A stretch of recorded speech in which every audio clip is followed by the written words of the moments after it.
So I think she's fine. She was just asking.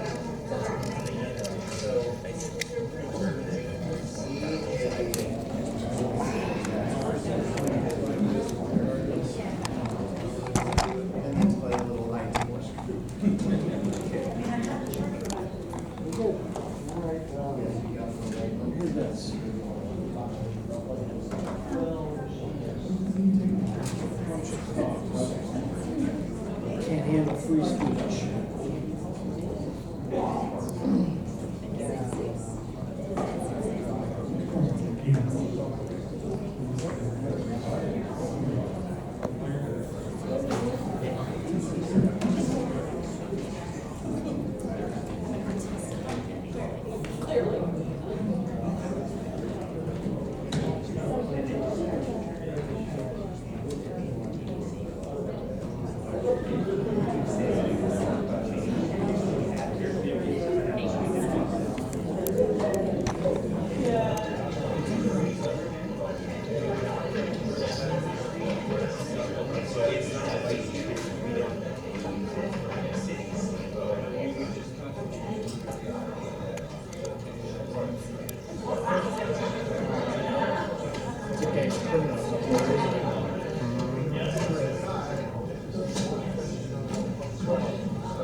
That's for sure, you know what I'm saying?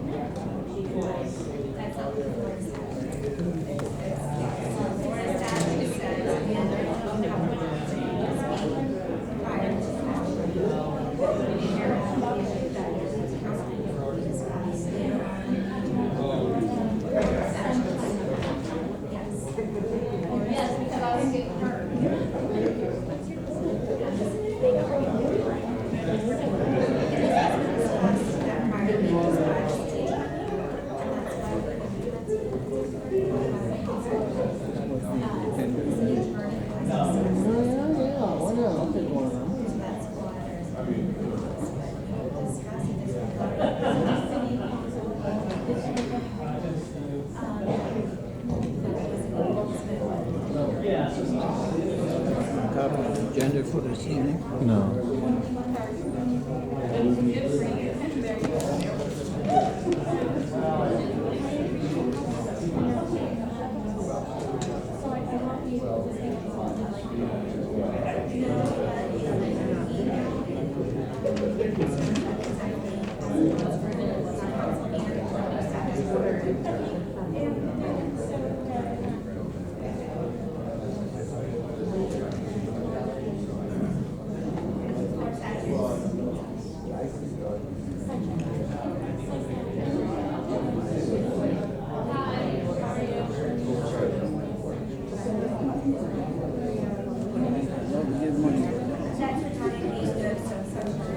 More ferry money?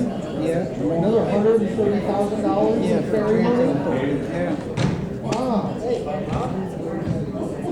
You guys think there's a water tap with this ferry money, huh? The ferry dock here comes around and sprinkles it around so you can get it, huh? They just gave some school some vote, something to do with votes. I don't know what it's out here. It was on the news. It might be from here.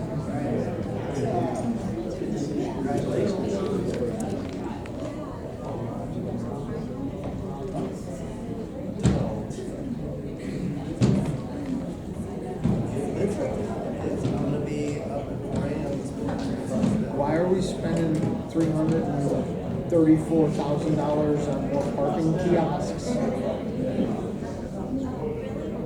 That's ridiculous.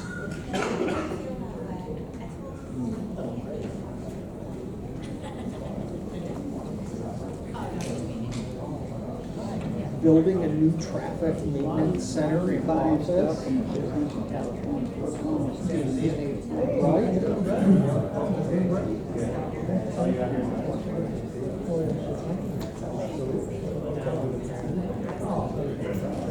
Oh, more ferry money.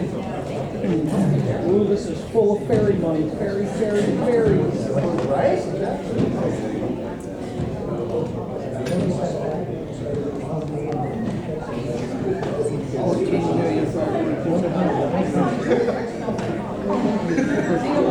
$250 million for fucking rental and loss of 8 diesel towers, portable pumps. I do think the First Amendment.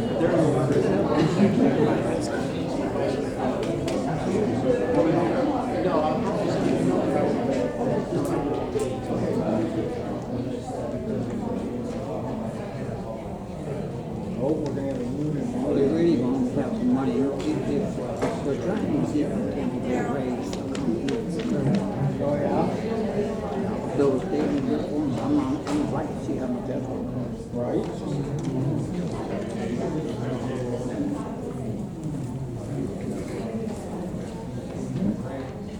I don't see any.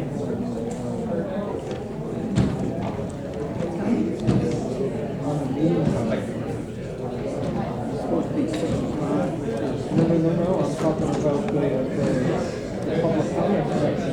Yeah, it seems like they would have something on I there. don't see anything about that. Let's see what the tyrants are gonna do. They love stifling free speech. I was trying to make it not. Yeah.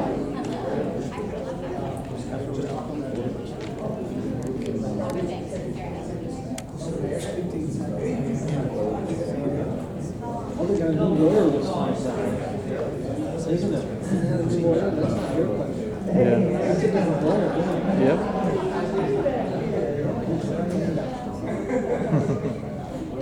Bill Nye.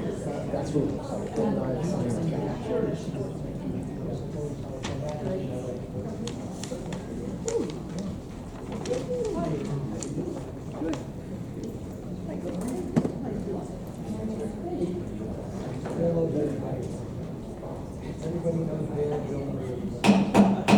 This time I'll call to order the January 16, 2025 meeting of the Clearwater City Council.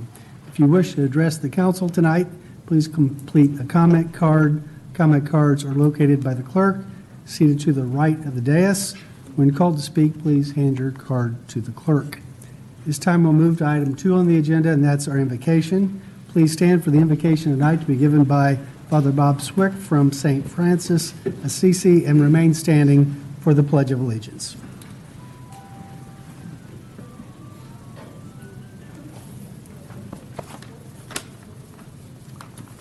Good evening. Let us pray. Almighty God and Creator, we ask that our City Council members, dedicated servants to our beloved community, be filled with your Spirit. Enable them to serve with a special love of community that manifests itself in acts of kindness.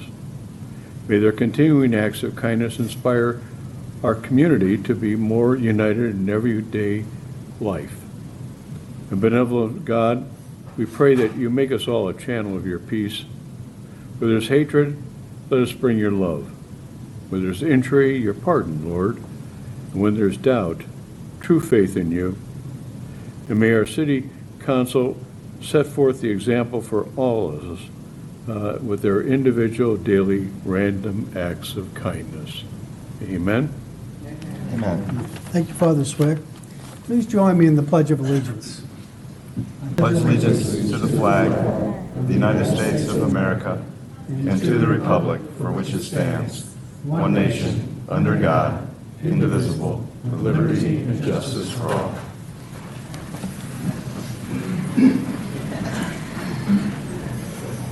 This time I'd like to introduce our dais tonight.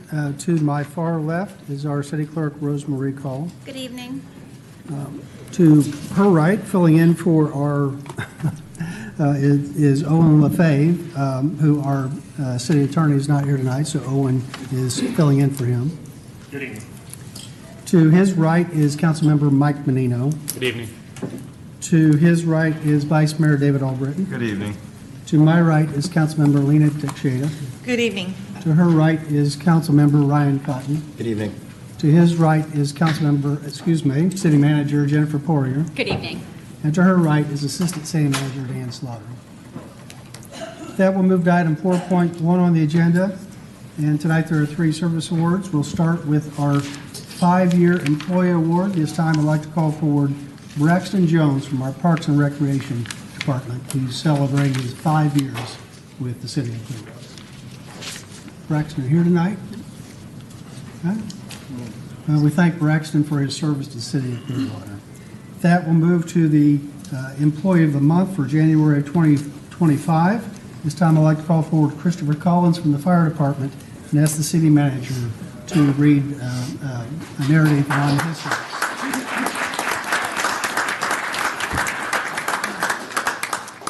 In the words of a coworker, Chris, along with his wife Jessica, have selfishly rounded up donations of goods and money to assist a recently battered and flooded area of Asheville, North Carolina, and neighboring cities of North Carolina post-Hurricane Helene. Chris rallied together some people to convoy up to North Carolina to deliver supplies and monetary donations to an area that he felt passionate about helping. The mountains are a frequently traveled destination for rest and relaxation in the fall months for a lot of our firefighters and their families, including myself. Here at Clearwater Fire Rescue, even a retirement destination and second home for some as well. Christopher and his family put forth a great effort to help the victims, and we really appreciate how he went above and beyond to help total strangers. If you know Chris at all, this is of no surprise. Chris is an overall enthusiastic and caring person down to his core. We enjoy working with Chris, and anytime we have the opportunity, it's our pleasure to write this letter to recommend him for the Employee of the Month. Congratulations, Chris, for being selected as the January 2025 Employee of the Month. Your willingness to help others in need is a true testament to your superior public service. Chris, your unselfish act of kindness is what makes you unique, and we are so thankful that you work with us. You make Clearwater thrive. Thank you.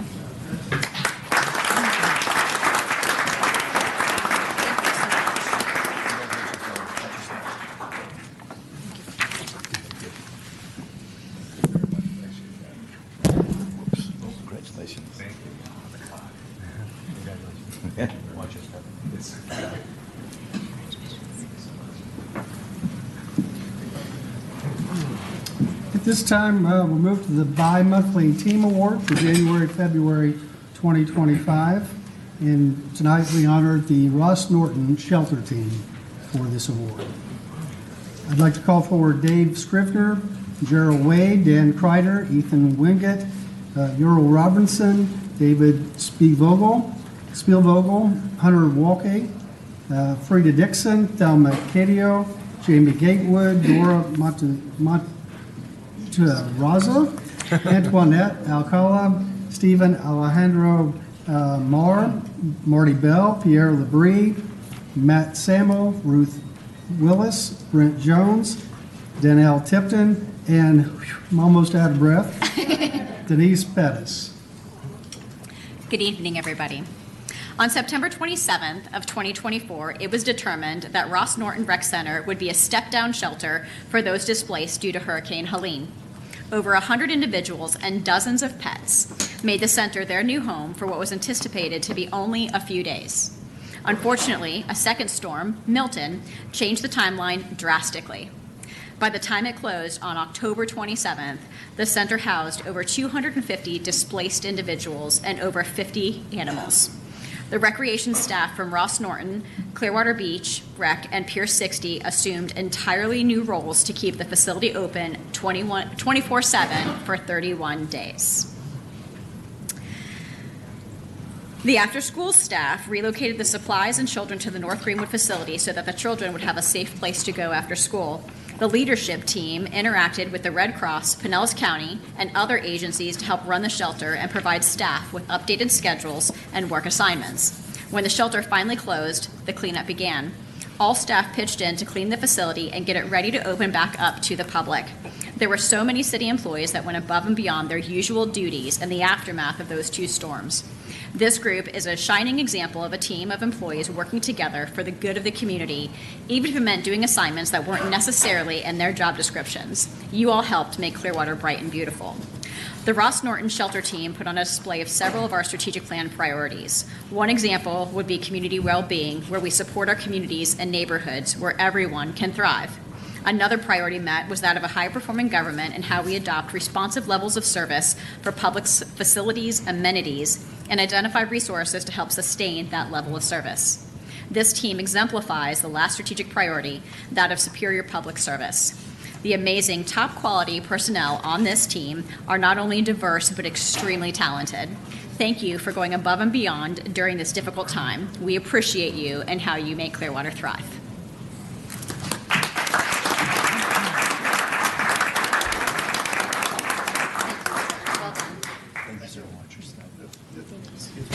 Appreciate you. We appreciate it. Thank you, sir. We appreciate it so much.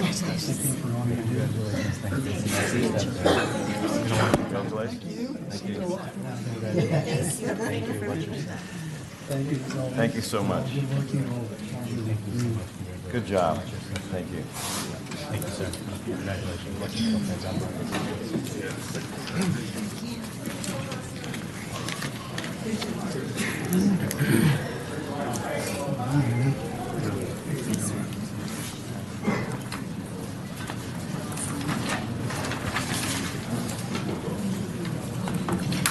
At this time, we'll move to item 4.2 on the agenda, and that's North Beach update.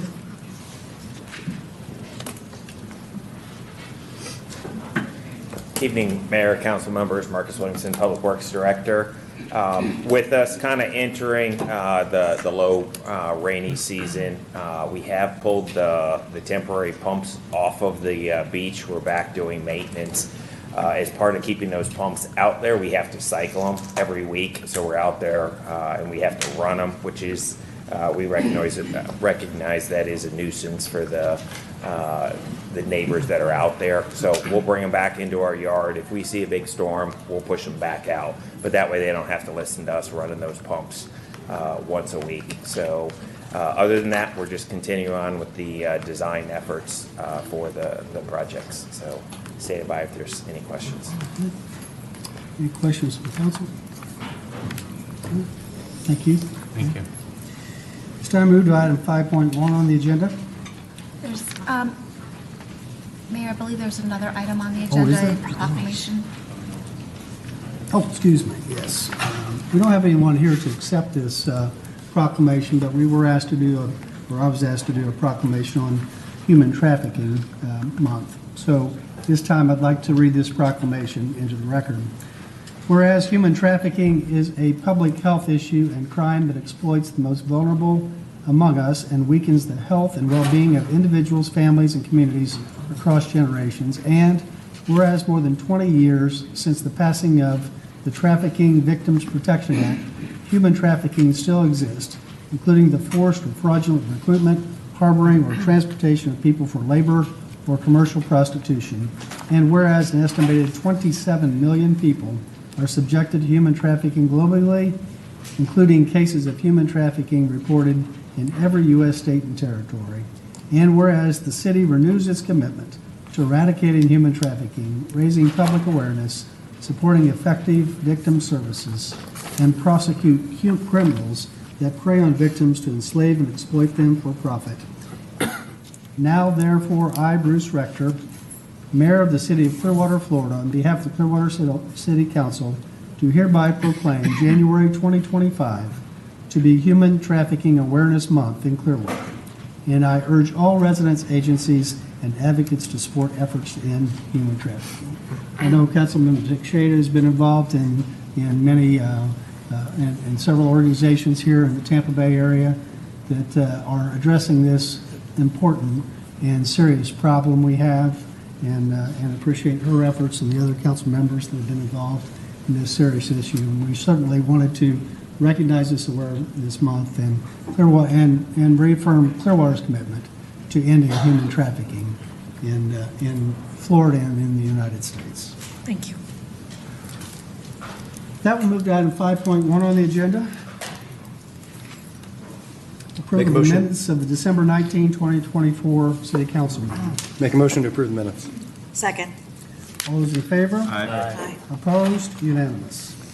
This time we'll move to item 6 on the agenda, and that's our consent agenda. Are there any items that we need to pull from the agenda? Yes, I received a request to remove items 6.1, 6.6, and 6.8. Okay. Are there any other items to be pulled from the agenda? Hearing that, none, is there a motion to approve those items that have not been pulled? Motion to approve all items for the exception of 6.1, 6.6, and 6.8. Second. All those in favor? Aye. Opposed? Unanimous. Okay, we'll move to item 6.1 on the agenda. Approve a 4-year funding agreement in the amount not to exceed $130,625.22 between the Pinellas Suncoast Transit Authority and the City of Clearwater for expanded ferry services, and authorize the appropriate officials to execute same. Dan Slaughter, Assistant City Manager. This item is a agreement with PSTA to provide ferry service on Thursday as part of a grant that the council committed to or indicated they wanted to be involved with several years back. It's now come to fruition. The details we went over on Monday. We're more than happy to answer any questions. I want to hear from the public desire to speak to agenda item 6.1.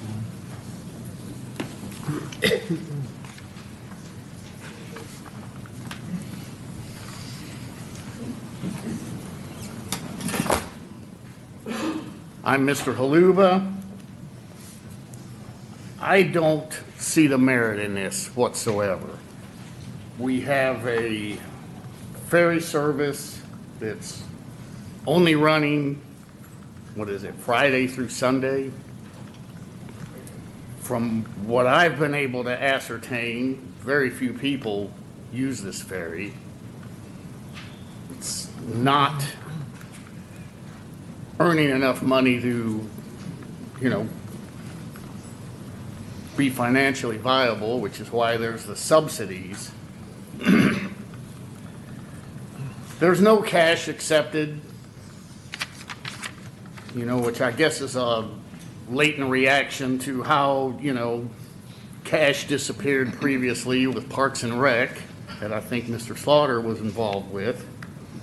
Certainly was involved with bringing Mr. Dunbar back after being dismissed for mishandling cash. But there are a lot of postings on the internet regarding the ferry service, and I read nearly all of them. The positive ones are all very similar in nature, as if the same person wrote them. These are not. Clearwater Ferry, absolutely horrible.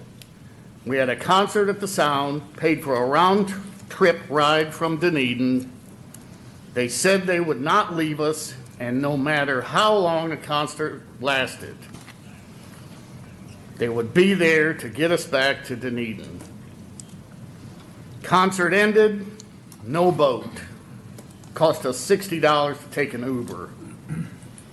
Never use this ferry. They are liars and bullshit artists. Killed our night and many other folks. That's one. Another person that posted said that the Clearwater Ferry has no regard for other boaters, moored vessels, idle zones, or no-wake areas. It's a pathetic excuse for operating a commercial vessel through tight waterways. Another one says, good luck finding the ferry. We parked in the Clearwater downtown lot. Their website recommended. From there, it was a long walk to the ferry with very little signage to direct you. And I have more. Anyone else here from the public?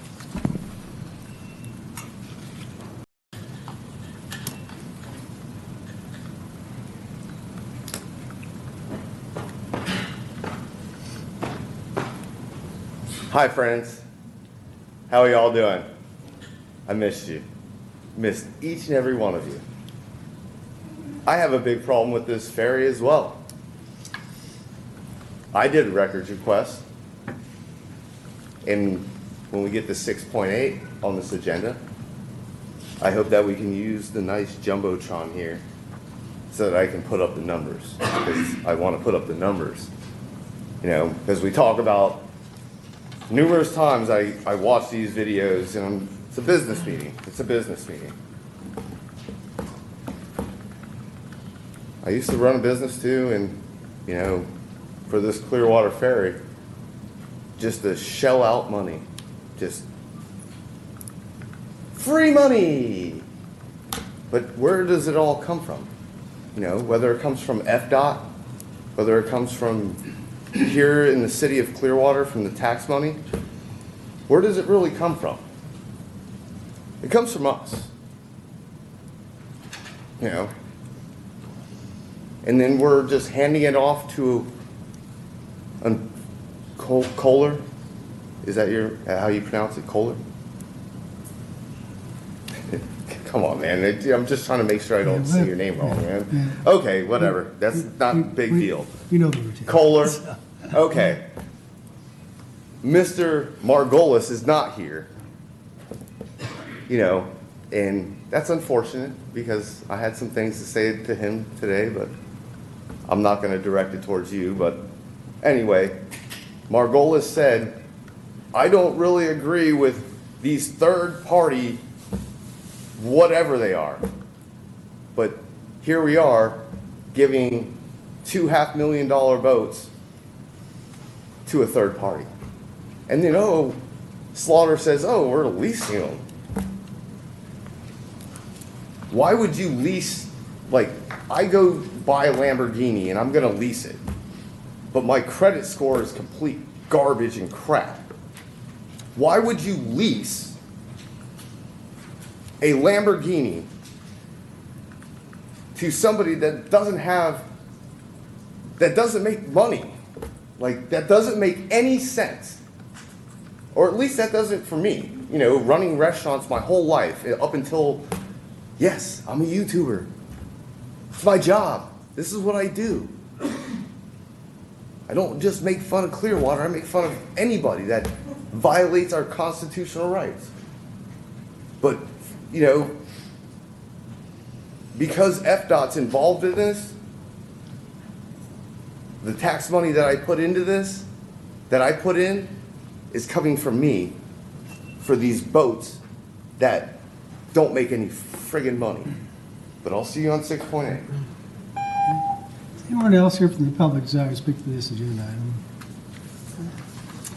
Hearing none, then we'll go to council discussion. So, I just want to say, so it's a little bit more complicated than what was just presented. Essentially here, we're really only allocating money for a Thursday service at a cost of about $7,000 additional.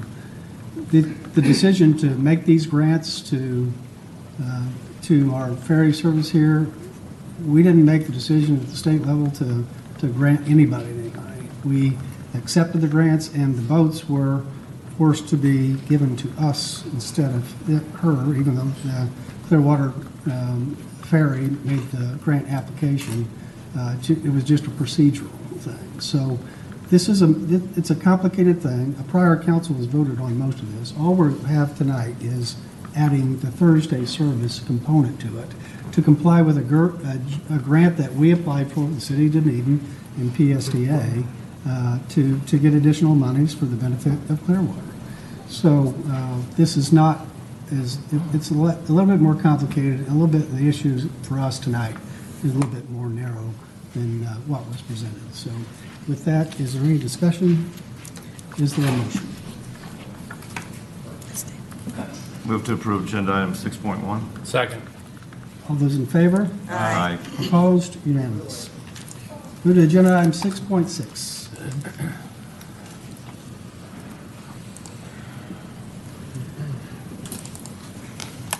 Authorize the final rental and settlement payments to United States North America, Inc. in the not-to-exceed amount of $254,188.40 for the rental and loss of 8 diesel-powered portable pump utilized by the City of Clearwater from June 1, 2024 through November 30, 2024 pursuant to Clearwater Code of Ordinances, Section 2.563, Paren 1, Paren C, piggyback, declare the 8 flood-damaged motors and pumps as surplus to Section 2.623, Paren 8, and authorize the appropriate officials to execute same. Evening, Mayor, council members, Marcus Williamson, Public Works Director. This item was to pay for the pumps that were damaged out during Hurricane Helene. We did go through a series of checking pricing with a third party to verify, and we will look to maximize salvage value out of them. But again, it was storm damage to pumps that were out there, so standing by for any questions. Yep. Does anyone here from the public desire to speak to agenda item 6.6?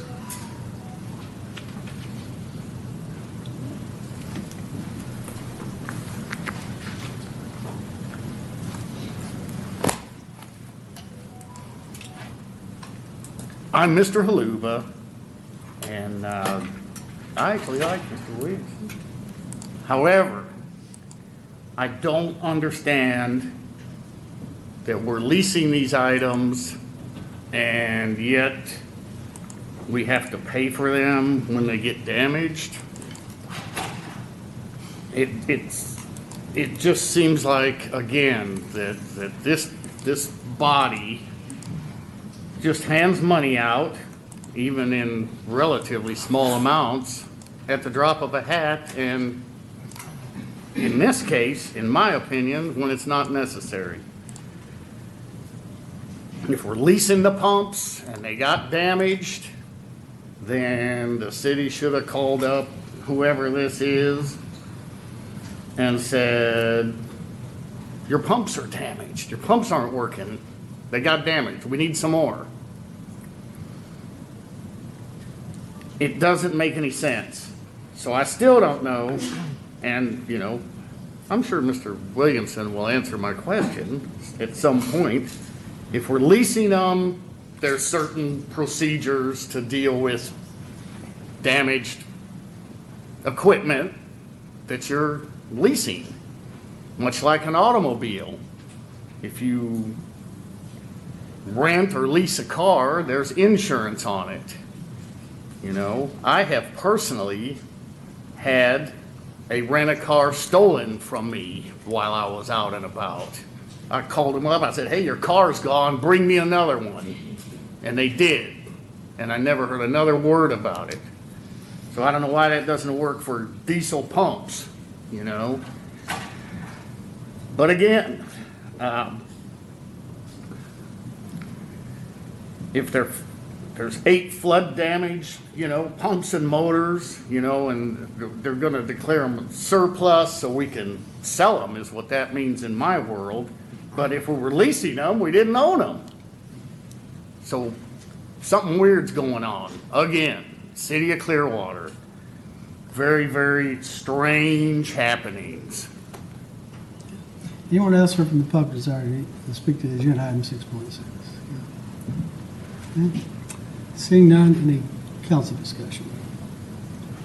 Before I take a motion, on equipment rental, it's extremely common. In my private work, deal with hundreds of these throughout the years. It's always on the renter of the equipment always bears the risk of loss.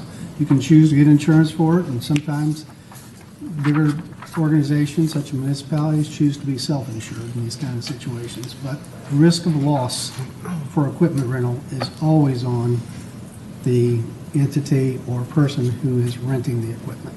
Across the board, it's contractual, it's in all their standard equipment contracts, and that was the case here. So with that, is there a motion? Move to approve agenda item 6.6. Second. All those in favor? Aye. Opposed? Unanimous. Okay. Agenda item 6.8. Approve a lease agreement between Clearwater Ferry and the city for ferry vessels purchased under FDOT GPA agreement G2S84 and authorize the appropriate officials to execute same. Good evening, Council. Mayor Mike McDonald, Marine and Aviation Director. This is for Council to approve an item to lease the ferry vessels to Clearwater Ferry in accordance with Florida Department of Transportation grant. I'll be happy to answer any questions. If you want to hear from the public desire to speak to agenda item 6.8.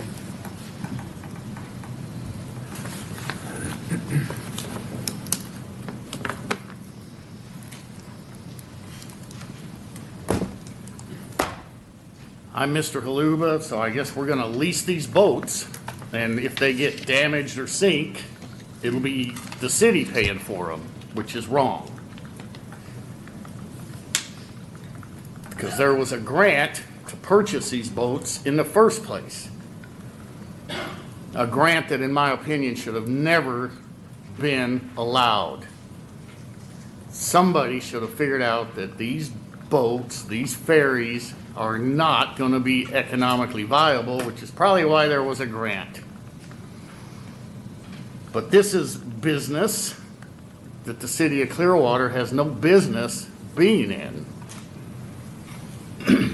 It's just wrongful. But I guess if they sink, you know, like the diesel pumps, that'll be on the city of Clearwater also. But more postings. Myself, 11-year-old niece and sister in a wheelchair had prepaid a 6:45 return trip back to our parked car. When we arrived at the loading zone, we were turned away and told that the ferry was broken down.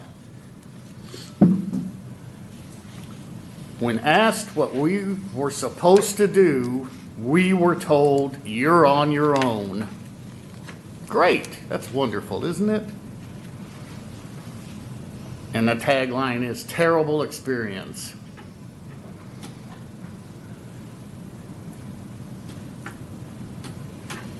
Another one. I have been a fan of the ferry since it was open, but lately my feelings have changed. Over the last 2 months, using the ferry has been more of a struggle than it's worth. It seems like their new employees have no idea what is going on or how to communicate with people who are willing to use their service. It's another great idea in theory, which I don't believe it is, yet their execution could improve. Another one, worst customer service ever. It was hot outside and we just didn't need the rudeness of the employees back and forth. Not a very good experience, unfortunately.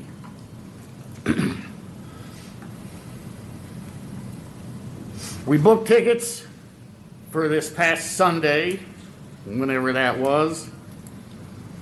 Dropped my 83-year-old father off, and the boat left without us. Anyone else here from the public desire to speak to agenda item 6.8?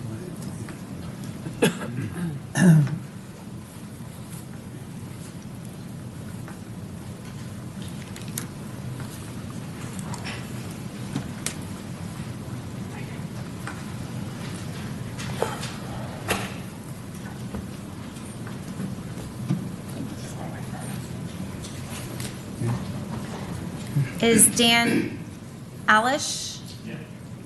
Raise your hand. Okay. Ben Lamson, John Westerlin, and Jonas. Thank you. So that's 7 minutes. Okay, very good. Hi, friends. I'm back. I love you guys. All right. All right. As you can see, they said something about $800,000 for boats, but you can see right down here at the very bottom, $949,743 for 2 boats. Hold on. Give me a... Don't look at me like that. There's no point. It's amazing how, I'm gonna give you the extra time. I got 7 minutes to talk. You and I talk fine when you're I not know in we front had of a camera. talk. I'm gonna get to that at the city attorney's report. Okay. So just quiet. Quiet. Citizens of Clearwater. $950,000.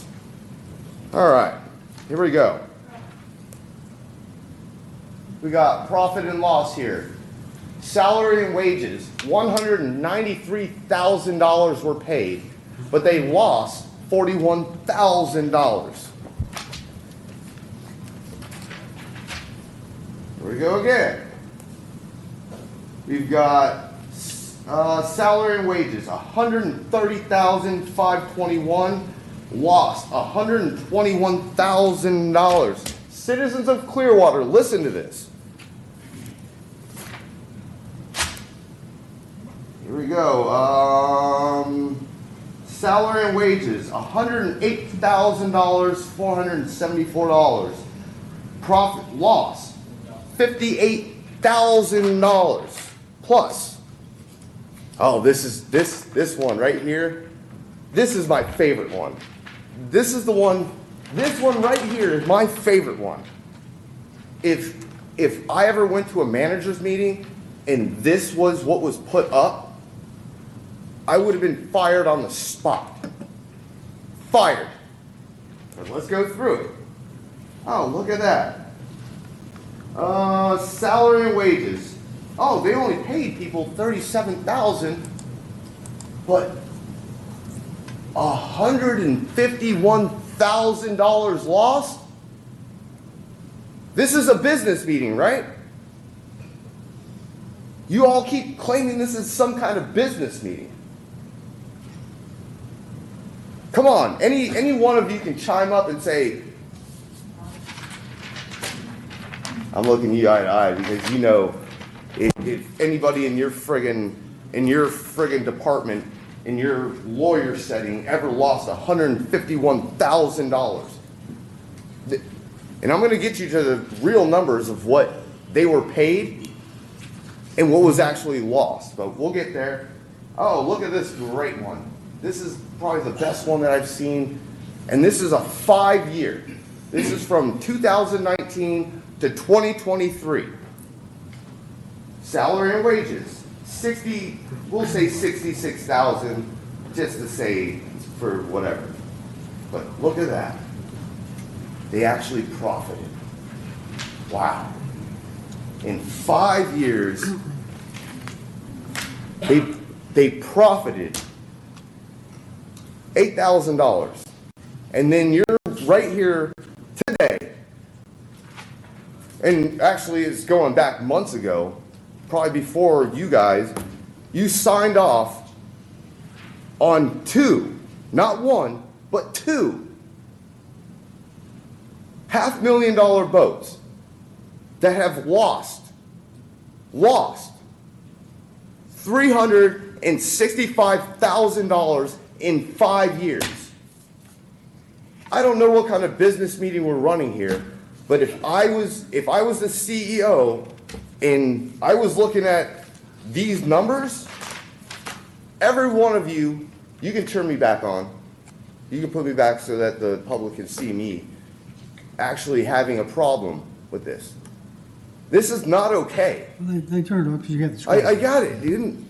I'm just asking so that the public can see it. Because this is a live stream, that the people need to understand the frustration that I have.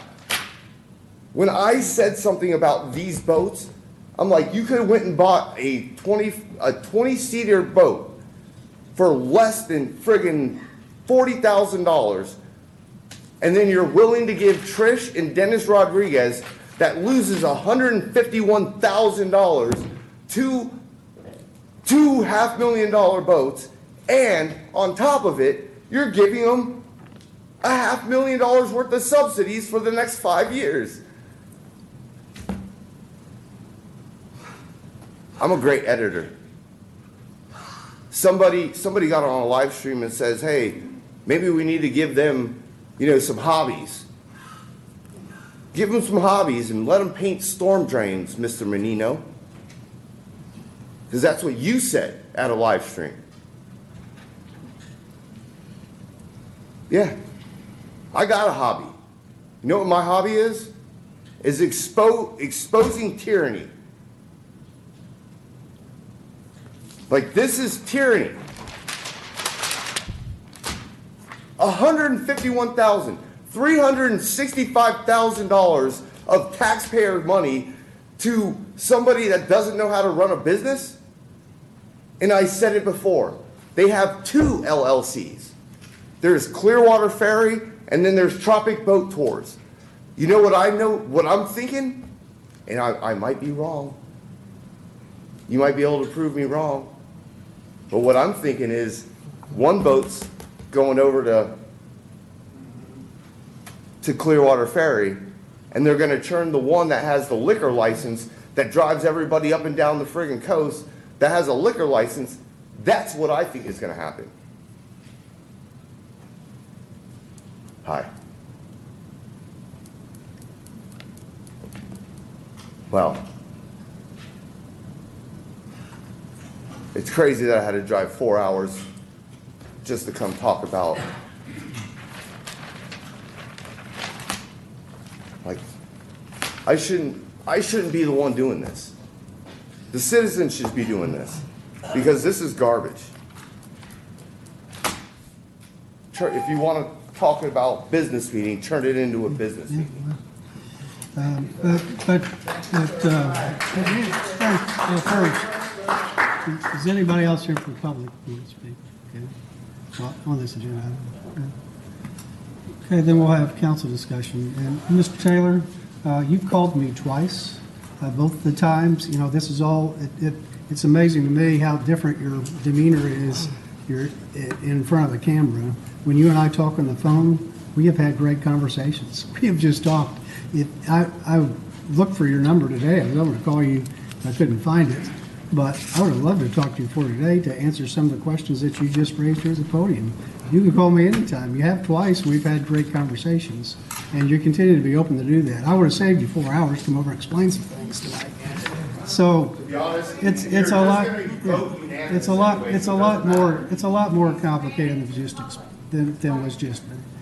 We've already moved past that. We had a chance to Well, you talk. haven't voted on it, right? What's that? You haven't voted on it yet, and so I can do public speaking. That's fine. I'll give you. I wasn't going to until you decided to chime in on that. State your name, please. My name is Christine Scott, and there are problems with contracts here and with where money's going. For example, with Baycare Sound, the contract that says that they can keep 75% of the profits. Nonprofits don't have profits, and so if there are profits, why are you handing them out when you have businesses that are underwater by $150,000? It doesn't make sense at all. Why is this money not being recouped and brought back into the city? These are actually huge issues. You work for the people. And so if you're just handing out the money, $84 million to make Coachman Park, okay, you've got a really profitable venue there. And that money should be coming back to the people who paid the $84 million for it. Okay, instead, You're acknowledging that a nonprofit is taking profit, totally illegal. It voids their contract. They have no right to do it. Okay. That money should be going back into the city things. Quite honestly, I think that having a ferry, and even if it's free, to bring people back and forth so that they can go into the commerce in the city and downtown and make it vibrant, I think that's a great idea. Where are you getting the money from? How is it beneficial? Okay, why are you not taking the funds from the amphitheater and using that to productively better the downtown, and instead saying, yeah, go ahead and keep it, to people who aren't running it very well anyway, and who are quite honestly trying to encroach on that property and are calling it private property, which it is most certainly not. $84 million of public money doesn't make private property. So there are things that you might want to reconsider with this. And because of what you said, Mayor, I thought I would share my 2 cents on that. Thank you for your time. Okay, thank you. Anyone else here from the public desire to speak on agenda item 612? If no one else, we'll have council discussion. And before we start, I just want to explain that we have an organization called PSTA in this county, and they provide public transportation for the entire county. Mainly bus service, but they do some other things, and they're a partner on this project. PSTA provides public transportation for many of our hospitality industry workers, housekeepers, folks who are struggling to pay their bills. They're hardworking people, but they can't afford to drive. Many of them can't afford to own a car, and they rely on public transportation to get to and from work on a very crowded, congested beach. And PSTA provides a great service to our county and its citizens by giving those folks a mode of transportation to get out to work. This Clearwater Ferry is a partner with PSTA on this. And so that's a broader picture than what might be painted by what you can see on this agenda, but it's a lot more complicated again than what has just been explained. So with that, do we have any other Councilmember Cotton? Yeah, I will say that I brought up a few questions that I was concerned with on Monday's meeting. I'm not going to go back over all of that, but I will say that the Clearwater Ferry representative that was here did bring up ridership is what is obviously going to keep this business going. These are valid concerns that have been brought to us, and I agree with them. However, Mr. Kohler, please correct me if I'm wrong. Their new contract is that the city dealt with expires in September of 2028. Ending all subsidies. So if she's not able to be solvent and show a profit, and Clearwater Ferry can't continue, Mr. Slaughter, maybe you can speak to it as well, then we'll just reevaluate then. So the subsidies end in 2028, but the agreement goes to 2033. There is no subsidies in the 5 years, last 5 years of the agreement. The subsidies in the first 5 years actually start to decline, and the theory is you're growing ridership, and therefore eventually it becomes self-sustainable in the last 5 years. Is at least paying for itself without government support. Correct. Okay, very good. So just to make sure that everybody understands that as well. Any other council discussion? Vice Mayor? So I'm on the board of PSTA, and I can tell you a fare box rate doesn't pay for bus service. If it wasn't for the grants from the federal government, nobody would have public transportation because it doesn't pay for itself. So that's what we do, is try to get these different modes of transportation that'll benefit people that can't afford cars and need to get to work. The ferry is going to be a perfect example of that. We have 12,000 service workers on the beach. They can't even afford to park their car on the beach because of the rates. And a lot of them need to have a free parking lot on the mainland and have a ride to the beach, and that's what the ferry is going to do. So it's a good thing overall. And hopefully Trish can pull it off and make something of it in the next 2 or 3 years. That's it. Okay. Any further council discussion? Is there a motion? Make a motion to approve agenda item 6.8. Second. All those in favor? Aye. Opposed? Unanimous. Thank you. Agenda item 7.1 is continued, so agenda item 7.2. Authorize a guaranteed maximum price proposal from Creative Contractors, Inc. of Clearwater, Florida for the Long Center renovation project in the amount of $14,504,354, increasing the purchase order total to $14,590,729. Authorize an increase in Wanamaker Jensen Architects of St. Petersburg, Florida for supplemental work order 2 in the amount of $298,380, increasing the purchase order to $1,117,296 pursuant to RFQ 08-23 and authorize the appropriate officials to execute same. Evening, Mayor, council members, Marcus Williamson, Public Works Director. I know we went through a lot of information on Monday, so don't want to rehash a lot of those items, but happy to if there's any additional questions. We did send some supplemental information in. I know Art Cater is also here to talk some of the operational, but standing by if there's questions on the design construction side of things. All right, is there anyone here from the public desiring to speak to agenda item 7.2? Hearing, seeing none, council discussion. I guess I'm the one who had the most questions about it, so I'll start. So my concern was that we had chosen to build an indoor pool instead of an outdoor pool. There's some questions about whether or not even the swimming community thought that that was a good decision. I was curious about the cost difference. I don't know if we ever ascertained that, but back when they approved it, what the cost difference was between an outdoor and an indoor pool. As I shared with you, the Long Center, we do not have that cost. The Long Center budget that we have right now, the information that I shared with you, we have combined those budgets between what we have in the Long Center, the gymnasiums, the Asian Wealth Center, the Aquatic Center, and all is in one lump sum budget. It is too difficult, and it's not there. For example, the restrooms are connected with the pool. They're used by the gymnasium. As far as a budget, it was too difficult for us to break that out. A good example is when the Long Center was given to us, again, it was not built by the city. We've been given this, we got it, and now we have to maintain it.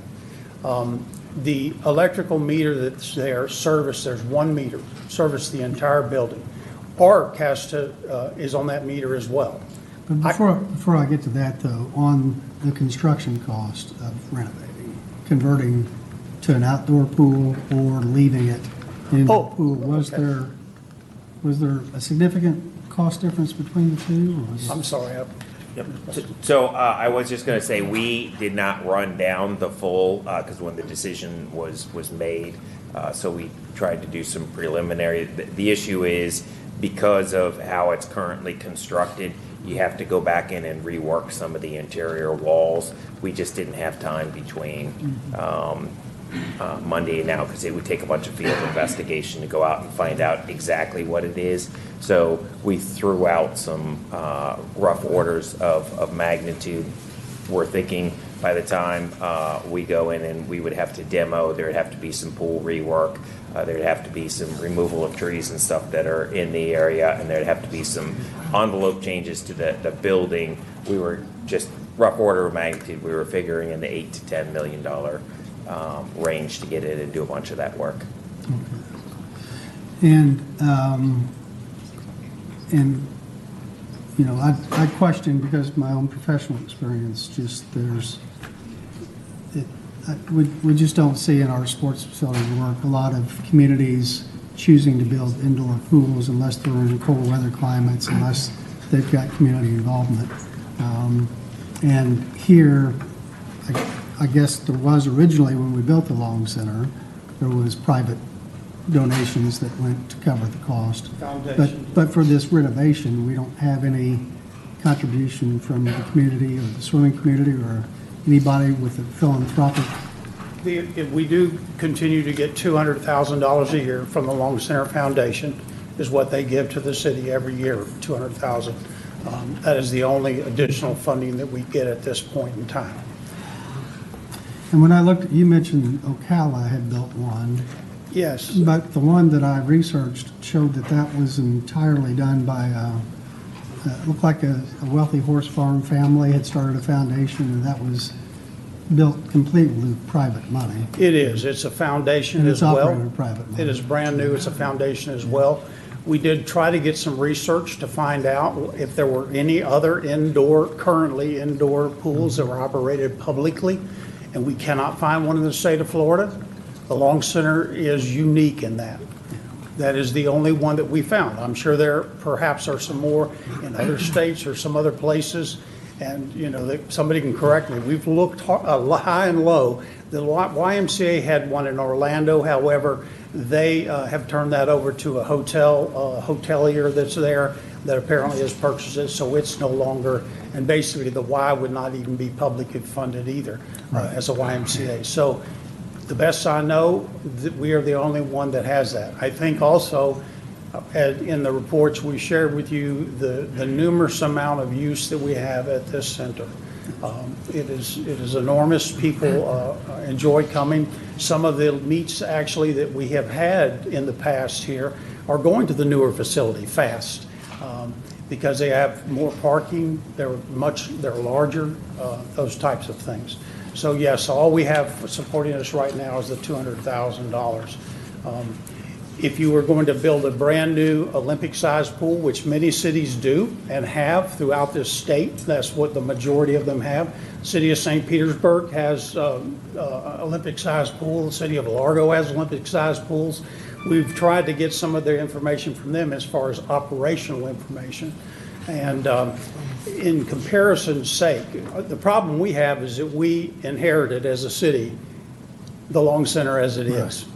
Therefore, the biggest cost we have is in first building the pool or building a pool indoors and then maintaining what you have. It's certainly easier to maintain an outdoor pool in the long run than an indoor pool. And unfortunately, we're at that point with this pool that it's an indoor pool. And it's lived to where we have to do something one way or the other. Even if we have to patch up some of the metal structures, those types of things, or go in a different direction. We can leave the pools, they're already built, but as already been shared, we try to get some costs to see what it would do to take down the roof and to be able to take the structure out and make it an outdoor pool.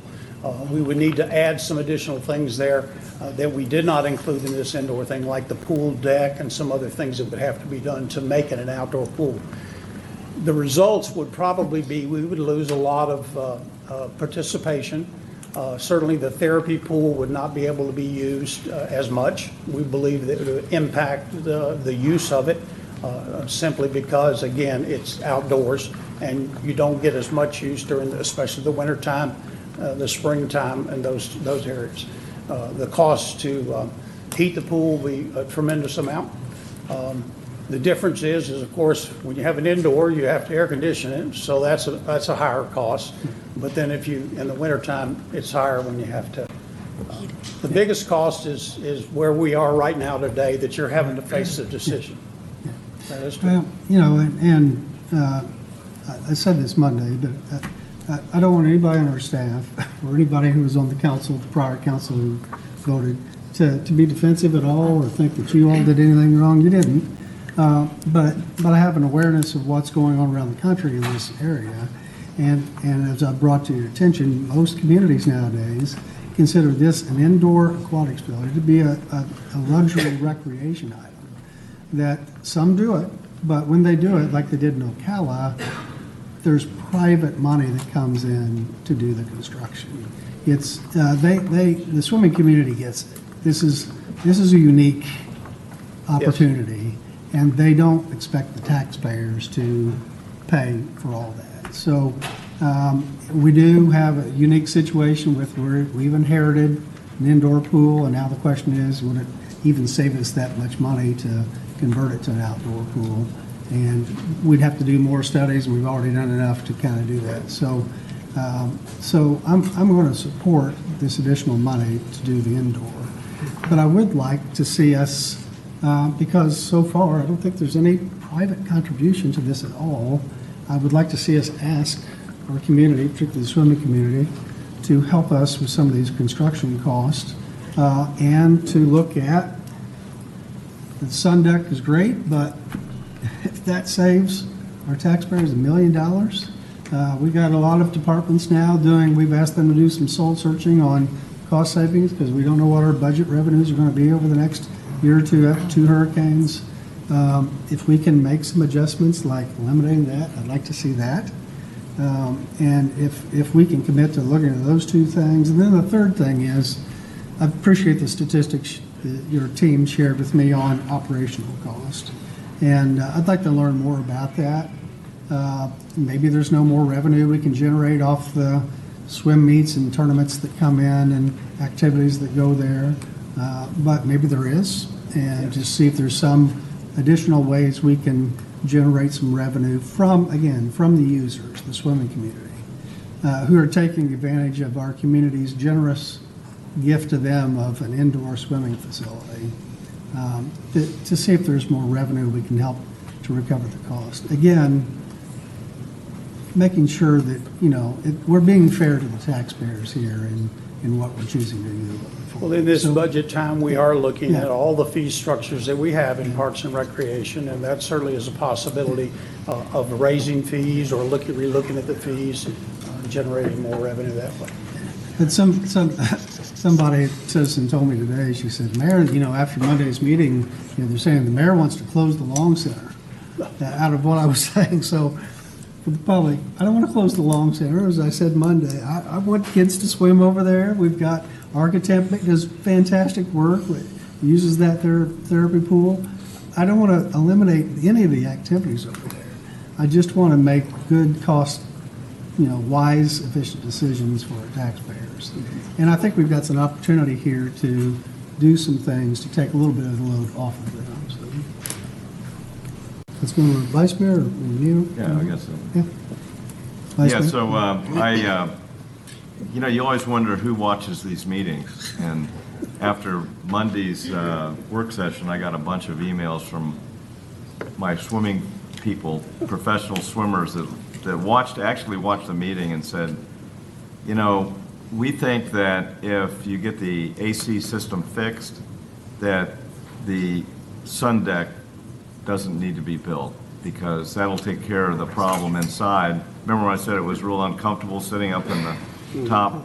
They think that'll take care of that and it'll be more enjoyable. So we could save that $900,000 and put it off maybe to another day, but that's how we could cut that back, and it would still seem to be accepted by the swimming community. So just wanted to bring that up. Councilmember Menino?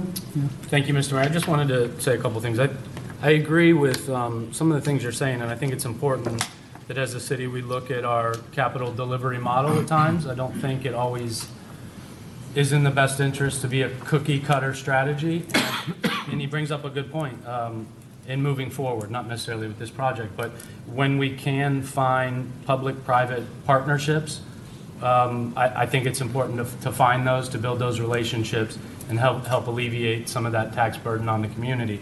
With this Long Center, I think it's important to pay respect to the history of it. And Fred Fisher and the Fisher family back in 1974 had a vision and a dream. It took 16 years of raising over $6 million and then gifted this beautiful gem to the citizens of Clearwater and to the city. I think to truly understand the magic of what it brings to our community, you would have to spend some time there. I've spent a lot of time there, from babies learning how to dip their feet in the water to geriatric in the pool who are disabled and everything in between. So I greatly respect the history of it, how we got it, where it came from. But with respect to what the mayor says, I do think internally we should make sure that we're analyzing that capital delivery model, and where we can cut and share costs. I think it's important moving forward. But for a lot of the citizens that I did hear from, the Long Center is not going anywhere. So ease that fear. Thank you. Thank you, Mr. Mayor. Councilmember Cotton? Yeah, more so just comments for us. I completely agree with the sentiments that you shared there, Mr. Mayor, and would support that as well in eliminating the sun deck, especially going forward and trying to, in the future, I think you all are very much aware of what we're kind of trying to put forward and trying to find either grants or some type of offset, right, so that we can try and alleviate the burden from our citizens.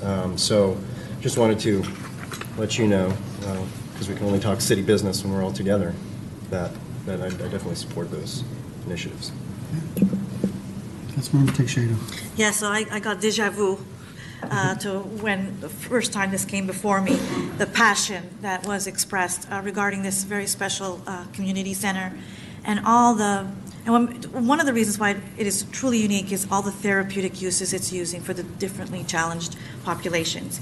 However, I agree with the sentiment here, meaning, let's evaluate each project and see if we can scale down when it's appropriate, review the fee schedule, maybe widening the gap between residents and non-residents, between professional use and non, big groups versus small.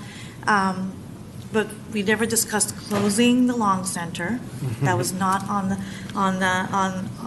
discussed. But it was sort of like a reminder of what was expressed to me those years ago when we were discussing the Long Center, and the passion is there, and this is truly a special place. So we need to proceed with respect, and I agree. We need to always look at every project on its own merit and see if there's always changes for improvements. But I just want to make sure for everyone out there, we are not getting rid of the Long Center. Okay? Council, just to seek clarification, is there consensus that you want staff to look at eliminating the sun deck, seeking private funds to assist the project, and look at user fees in the future? I believe so. Yes. Okay, I just want to clarify. I believe so, yeah. And then, anybody else got anything else that they want to share?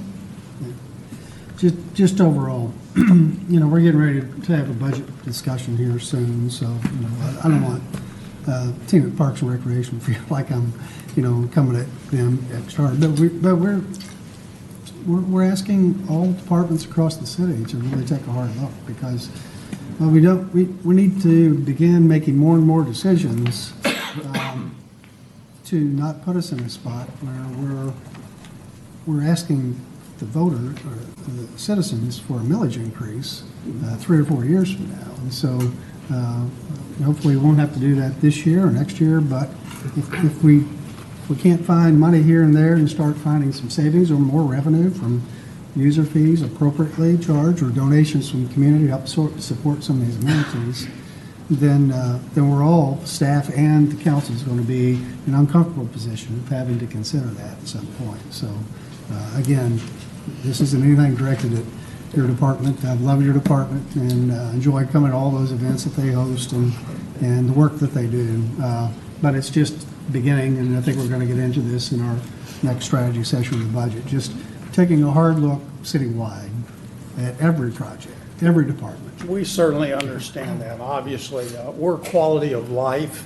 Most of everything we do is subsidized by the city government, the citizens, to be quite honest with you. It's very difficult for us to be in profit mode. We certainly try as best we can, and where we have those profit areas like the pier. Pier 60, unfortunately, it's closed down now. We got to get it up and running because that's a moneymaker. Things like McMullen Tennis Complex, we have goals every year to try to make more revenue and to do that. So in the golf courses that the city had, we found that the city didn't run them as well. They run them in the red. So therefore, those are all, as you know, privatized now. And we do receive funds from those that operate it, with the exception of Chi-Chi. So I certainly hear what you're saying, and certainly we will do everything we can to bring back, certainly a balanced budget. I know that the city manager has challenged all of us and to an exercise. We should all be doing that at all times, knowing our departments and our divisions, where we can save money and where we can bring that to you. Thank you. Okay. Well, with that, is there a motion? Motion to approve agenda item 7.2. Second. All those in favor? Aye. Opposed? Unanimous. Thank you. Thank you. Agenda item 7.4. 7.3. Three, yeah. Amend Clearwater Code of Ordinances, Section 2.413 and 2.418 to change the disability process for members of the pension plan and pass ordinance 9813-25 on first reading. So council, the employee's pension plan governs the retirement benefit for city employee, which includes the ability for members to obtain a disability retirement benefit. Currently, the Pension Advisory Committee determines whether or not somebody's entitled to a retirement benefit. In 2024, the city and all labor unions agreed to change the disability process for members. Under the new process, the city manager may either enter into a stipulated approval for a disability benefit or schedule a hearing. If the city manager enters into a stipulated approval, there's going to be an agenda item that will go before the pension trustees for approval. If the city manager opts for a hearing, the hearing will be conducted by a state of Florida administrative law judge. So the matter will no longer be heard or decided by the Pension Advisory Committee. At the hearing, the applicant and the city are going to have the opportunity to be represented by counsel, call witnesses, and present evidence. The administrative law judge will review the application, the information, and issue a recommended order. That recommended order is going to go to the trustees, and then the trustees will either adopt, reject, or modify the recommended order. And this ordinance incorporates the changes made during collective bargaining into the pension code. And with that, I have any questions? Anyone from the public here tonight desire to speak to agenda item 7.3? Hearing seeing none, is there any council discussion? So ordinance number 9813-25, an ordinance of the City of Clearwater, Florida, amending Chapter 2, Article 5, Division 3, Employees Pension Plan, amending Section 2.413, Plan Administration, amending Section 2.418, Disability Benefits, providing for inclusion in the code, providing for severability, providing for the repealer, and providing for an effective date. Thank you, Mr. Kohler. Is there a motion? Move to approve agenda item 7.3. Second. All those in favor? Aye. Opposed? Unanimous. Okay. We'll now move to agenda item 7.4. Adopt resolutions 25-02 and 25-03 relating to council rules. So this item involves two separate resolutions, Resolution 2502 and Resolution 2503. The resolutions update and clarify the council decorum rules, and there's been previous discussions on Monday as well as in many other council meetings. So I'm open to questions if you have any. Okay. Is anyone here from the public desire to speak to agenda item 7.4? I'm sorry, I thought when I watched the work session, I thought the attorney's report was what I handed to you. Is there any way that I can relinquish 2 minutes of my time to Mr. Haluba from the two people on there? So two individuals would have to, so how about this? Mr. Haluba will have to turn in a card, a blue card. Okay. And then, so we will give Dan Alish, Ben Lamson, Corinne Smith, and I'm afraid I can't read the next one with a G. Okay, all right. So you have 7. Thank you very much. Hi again. Does anybody want to say hi to my grandfather?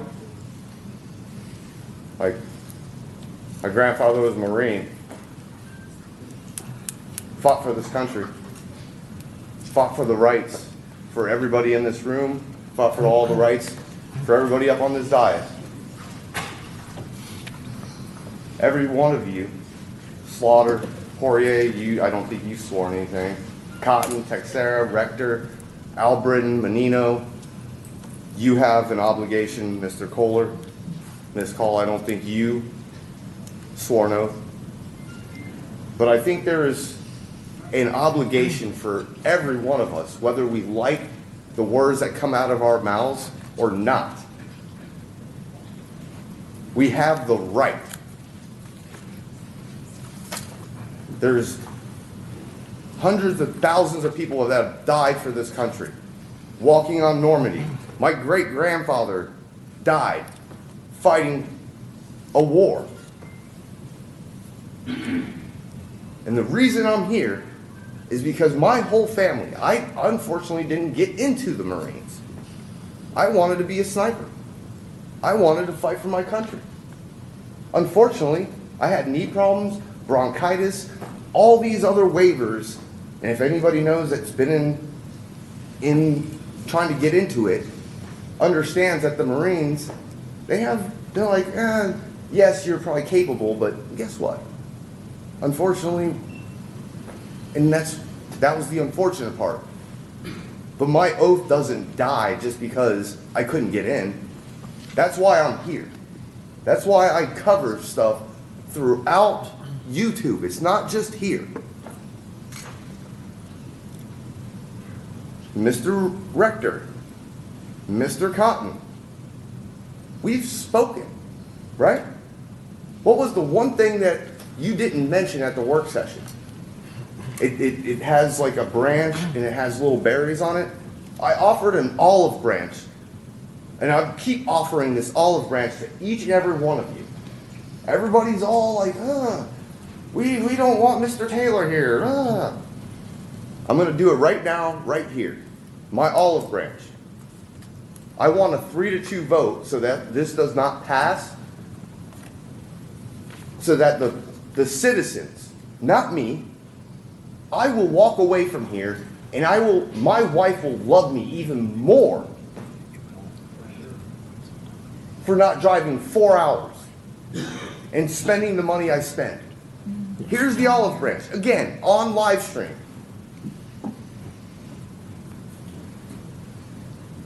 If you don't want to take it, that's on you. Because just because you're going to change the venue, if that's what you're going to do, you make it seem like this camera and all these other cameras and all these other people that care about the First Amendment or our constitutional rights are not going to show up to this meeting. This has been an ongoing thing for over a year. I was the one, all this started from when your officers detained me and put me in the back of their friggin' cop car for 45 minutes and ruined my day of fishing.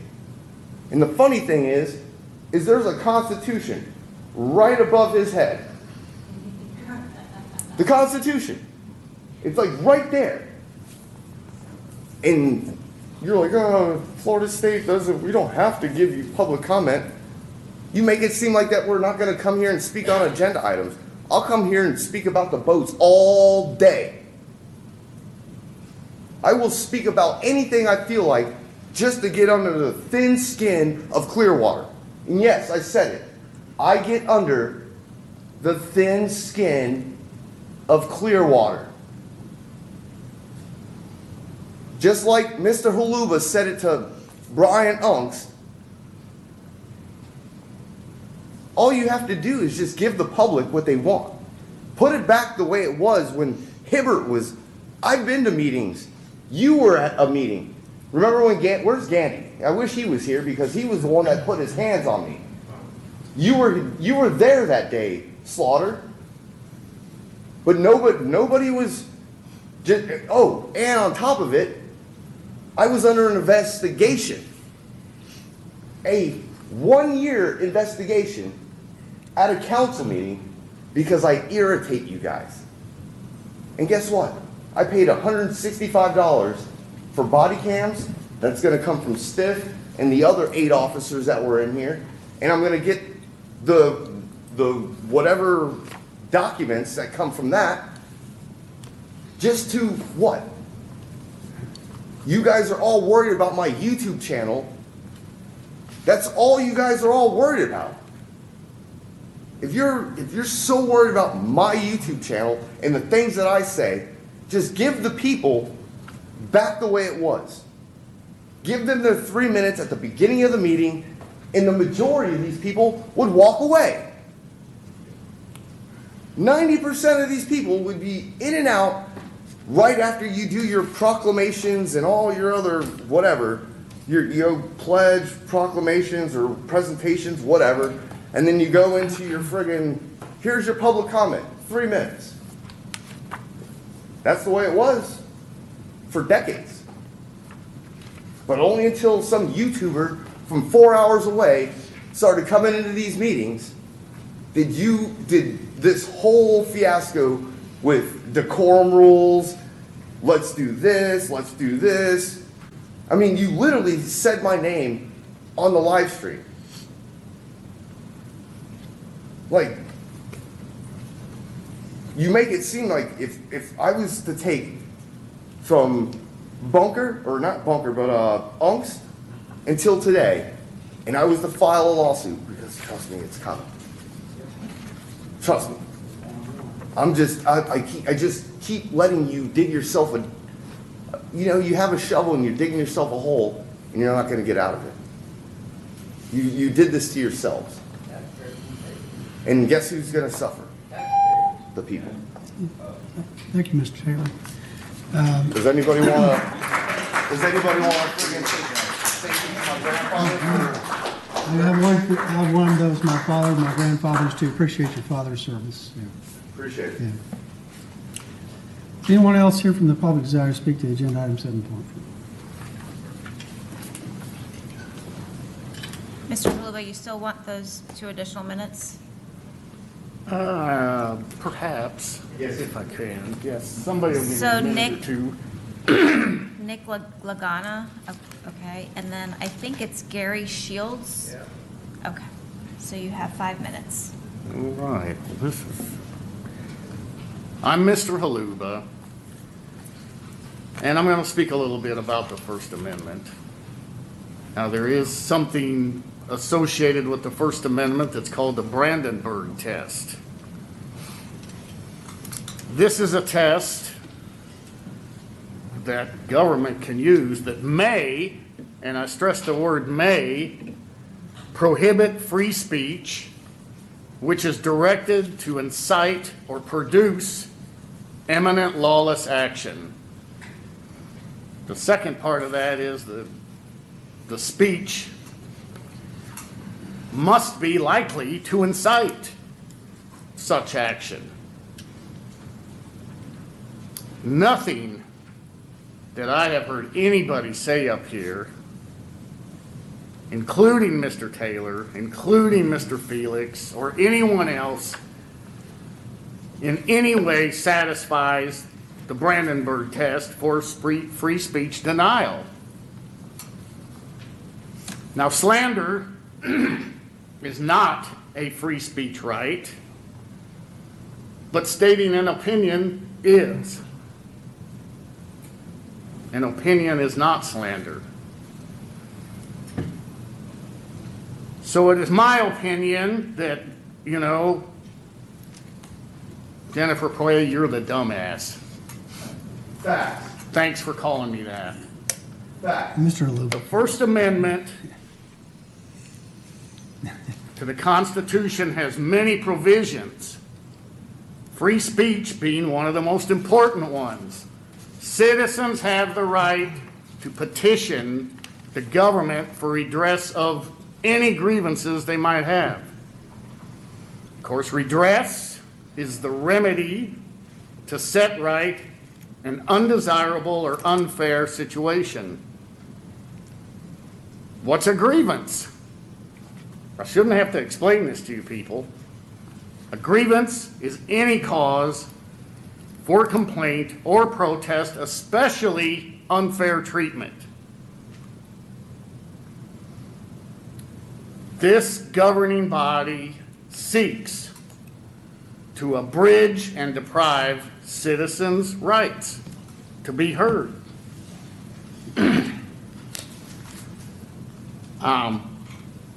I am a life member of the VFW, which, as you might guess, causes me to have a conversation with a veteran or two here and there.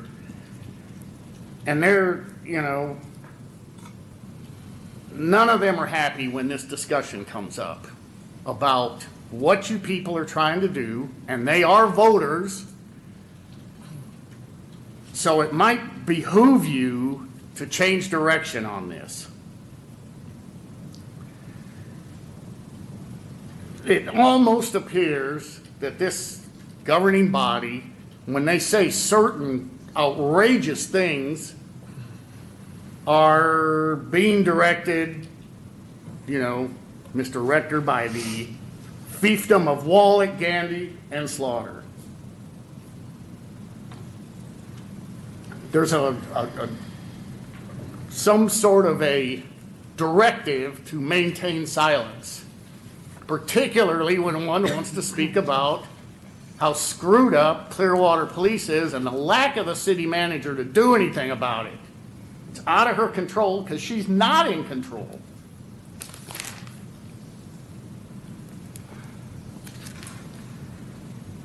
To protect and defend our rights as described in the U.S. Constitution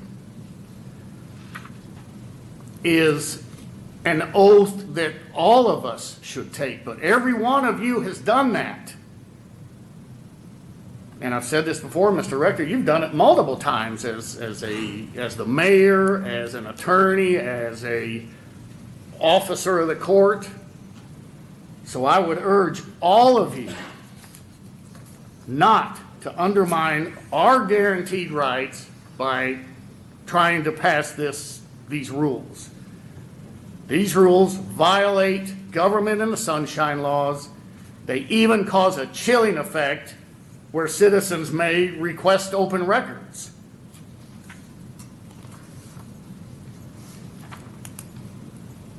I do want to take this last couple of seconds to, acknowledge Mr. Warren Samp's presence and thank him for coming. Mr. Luba. Anyone else who desires to speak this morning?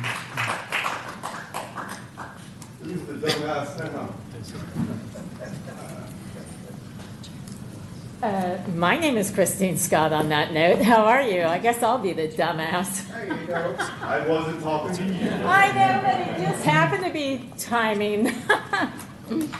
Okay, so what we're talking about here is whether or not you have the right to block public participation in these meetings.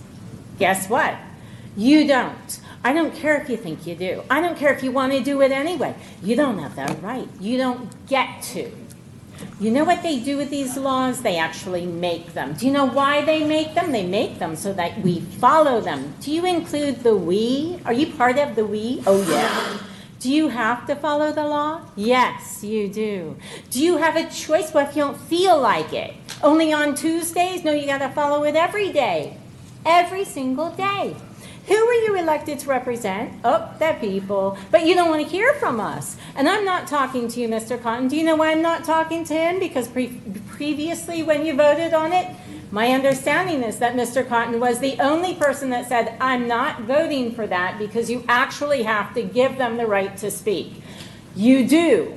This is under the Florida Sunshine Act. And what that means is it's a law. You don't have a choice. Anything that you do in any meeting where the people have not had the opportunity to be heard, not on an agenda item, but on anything, that meeting, everything that took place in that meeting is void. Do you know how screwed you are at this point because of that? Do you know how many meetings you've had where you had not allowed public participation? Do you know why you have to have that? Because if something's going on in the city, you're the elected officials. We come here, we talk to you, we tell you, hey, there's a problem.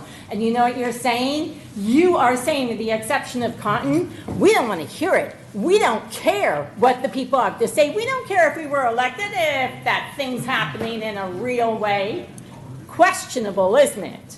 Okay, so what happens? Everything's null and void that you have done every single meeting where you have not allowed public participation, not on an agenda item. Not kidding.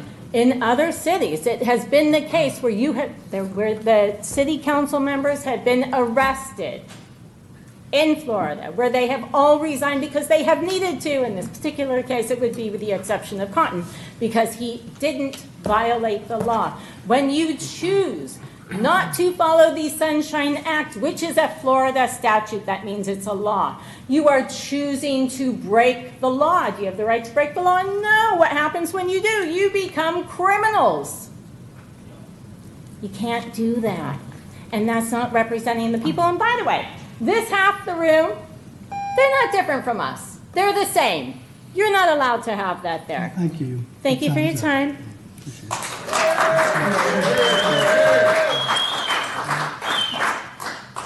Champ is here. Don.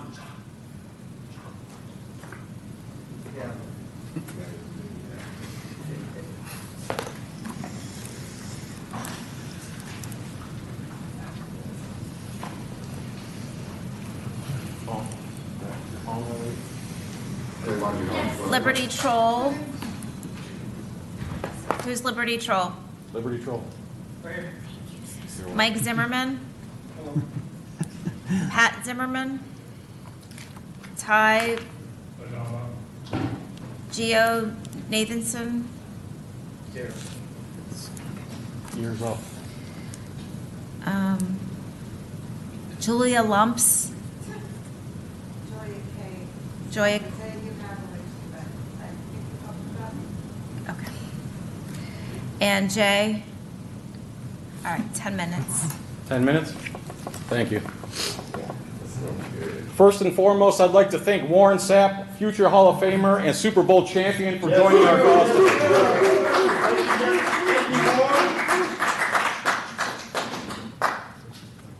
Liberty Troll, shout out, subscribe to Liberty Troll. Never in history have the people trying to silence other people ever have been the good guys. Ever. Never in history. This is going to be your legacy, and I hope you're proud of yourselves. You guys keep claiming this is a business meeting. A business is a person or company who creates a product and other people voluntarily go buy it. They don't force it on them with guys with guns. You guys steal all the taxpayers' money and you do whatever you want to do with it. That's not a business. That's forced and coercion. That's not a business. Business is voluntary. You keep saying we're here for clicks and views. Do you guys campaign just for votes? Is that, you're just here for votes? Of course we want views. We're activists. Of course we want people to see our activism so they can see who you are next time they vote. It's called an informed voter.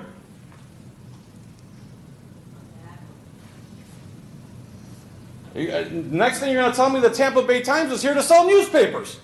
What's wrong with these people? You also gaslight the hell out of us saying we're just here for clicks and views. You're not going to diminish my 30 years of activism for the First Amendment and Constitution by just blanket statement that we're all here for clicks and views. That's not what we're here for. That's one of the things that we want exposure to show the criminals of Clearwater what you're all about. The reason I started coming here is because the Clearwater PD falsely imprisoned Michael Taylor on the beach. He was trying to go fishing, and 7 or 8 tyrants from the Clearwater PD went and put their hands on him and falsely imprisoned him and disarmed him. You guys ever heard of the Second Amendment? It's illegal to disarm somebody when they're not doing anything illegal. That's what you have done. Then, Jared Stiff over here, who sits under the Constitution, how ironic. You should put him in the corner where there's no Constitution. He came up here and said he gets under the thin skin of Brian Unks, the mayor, and he had him arrested. He put him in a cage like an animal for speaking. Warren Sapp was arrested for speaking not too long ago. You know what the cop said after he arrested him? I didn't realize you were Warren Sapp.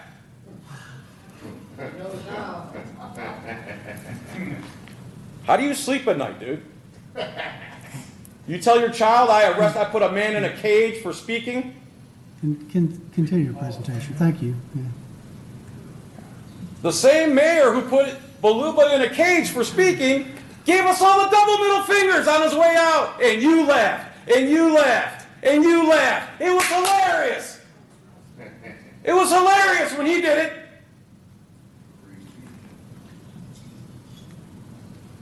You also went into recess one day.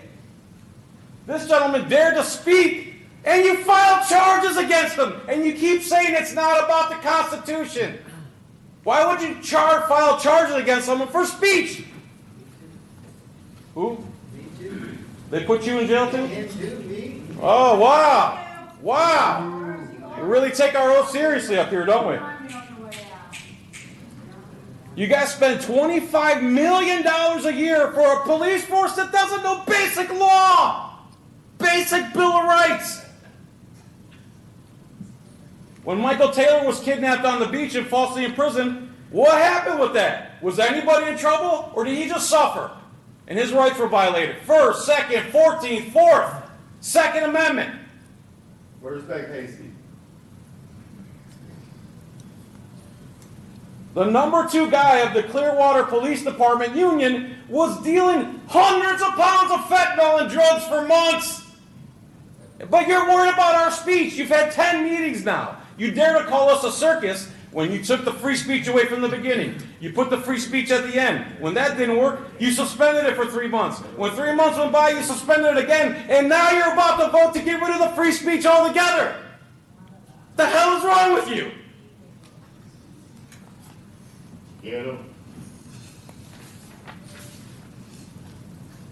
You claim we intentionally delay meetings. Now you're trying to do some town hall where, of course, you can pick and choose who gets to speak. You're never going to call on us, and you try to get it separated.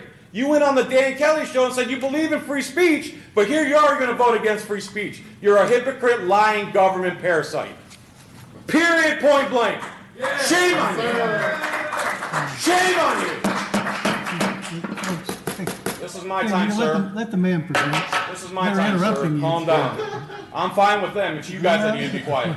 It's you that needs to be quiet and listen. Are you going to continue on your presentation? I'm going to continue, yes, as soon as you put your little hammer down. Calm down, fella. Recess. We're going Oh, recess, huh? We can't handle free speech. What a fucking joke!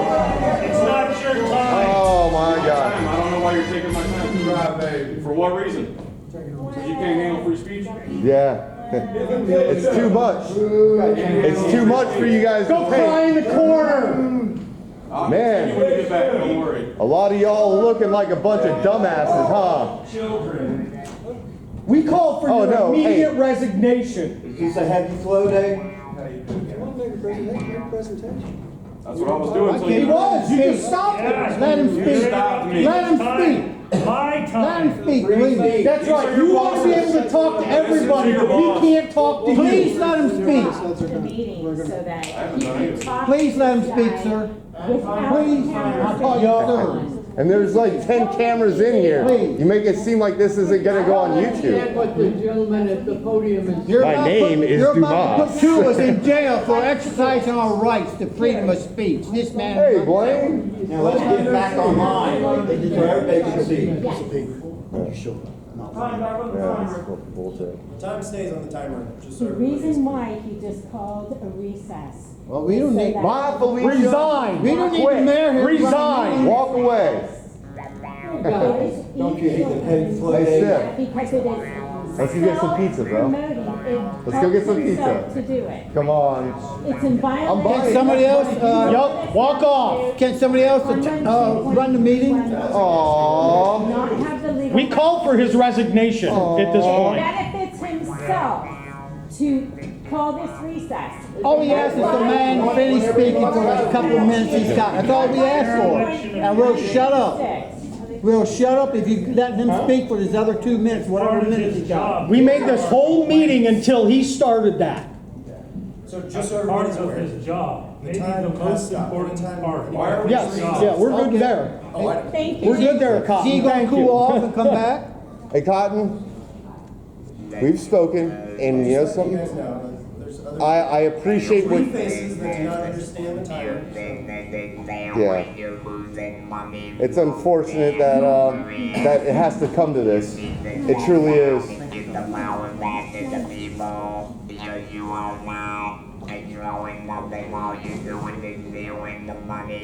Here's another olive branch right now. Everybody up on that dais, come over to Downtown Pizza and I'll buy you, we're gonna have pizza and a beer. Hey, Poirier, I know you like wine. I know you like wine. And both of you, I was gonna buy you guys a bottle of wine and we could all have a good time at Downtown Pizza. This is illegal. Let the man finish talking. Signs everywhere, the signs blocking up the scenery. I I didn't do that. I didn't do that. Shame, shame, shame, shame, shame. I didn't do that. You know I didn't do that. This road is illegal. It benefits certain people while not benefiting other people. It violates Florida statute 112. Discrimination. You want to know what I want to do? Give a huge shout out to Warren Sapp for being here today. Tampa Bay Buccaneers.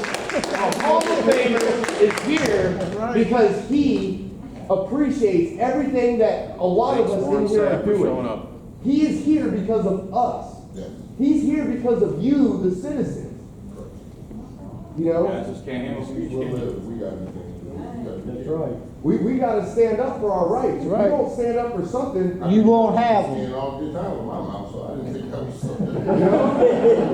what I mean? Just because you ran out with the gavel, man. Let's finish this. You can't run out with the gavel.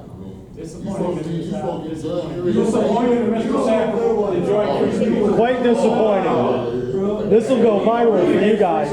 Yeah, you have no idea. This is literally going to go viral, and it's not going to be in the good way. It's going to be in a bad way.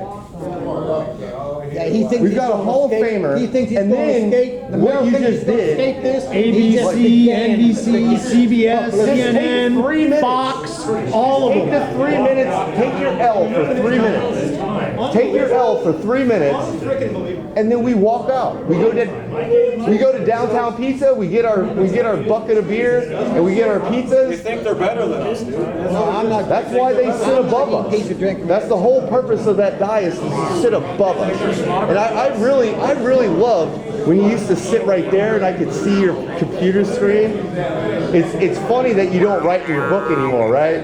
Ever since those records requests came, you were like, oh hell no. You still write in the book, you just don't do it during the council meeting.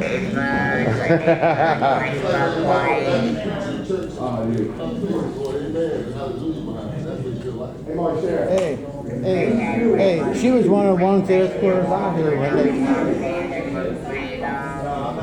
Got her name right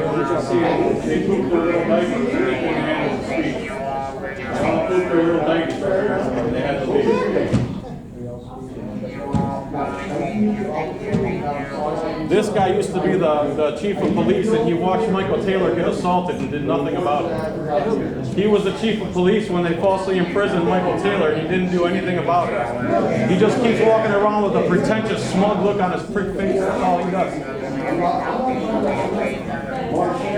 This is a tyrant right here. He watches people get assaulted by his officers. He does nothing about it. And then Jared Stiff puts people in jail for speech. Jared Stiff, the 10-speed commando over there, puts people in jail for free speech. On the orders of the mayor. On the orders of the mayor. The mayor told him, escort him out of here.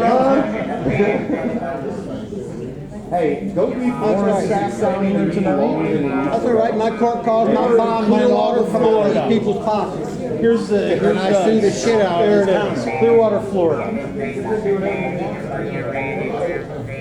We love the beaches here. Anybody want my minute? I love spring break. I love Want my minute? Just enough to show your face. I still have 5 minutes. That's the Why are you smiling, bro? Well, I guess maybe if you sit down and be real quiet, maybe the mayor will come and bring his ass back in. It's all Hulu's fault. Yeah, Mr. Gahula's fault. Maluma, you are in so much trouble. You're going to have an investigation on you now.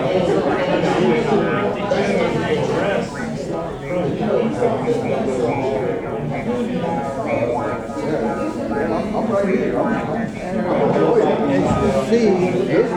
Sorry about seeing you guys. City council. All right, definitely after the meeting, has turned this council meeting into a farce. Once again, Mr. Hitler here, well, he's a new Mr. Hitler. Oh, did you have a good cry in the corner? Y'all better know.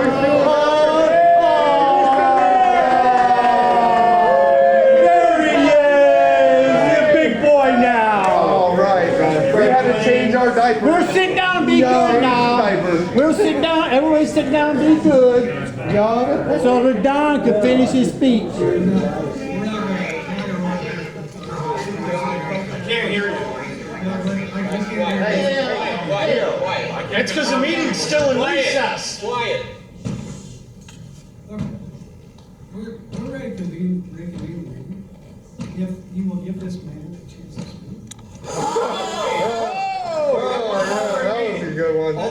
We can't hear him if you all yell. Well, that's the Don. We got to. Oh, we were quiet till you stopped the Was meeting. in the trunk of a car somewhere. Refill. Go ahead. Go ahead, Mr. Don. Read the transcripts. We want you to come up and say, we're allowed, you said what you want to say. No, I didn't. Let him speak, well, you're. Until you stopped. Until you stopped it. Again. You broke out and I know. Disrupting is a subjective term that you get to define any way you feel like. You're the speaker. That's right. And if I don't have a problem, you shouldn't either. But these other folks that want to say something, whatever, they have their time That's right. to speak too. But If not during your I have a time. problem with them, I'll let you know. But not during your time. You've been granted. If I let them speak during my time, that's my business. It's my time. You understand that? It's Yeah. not your time right now.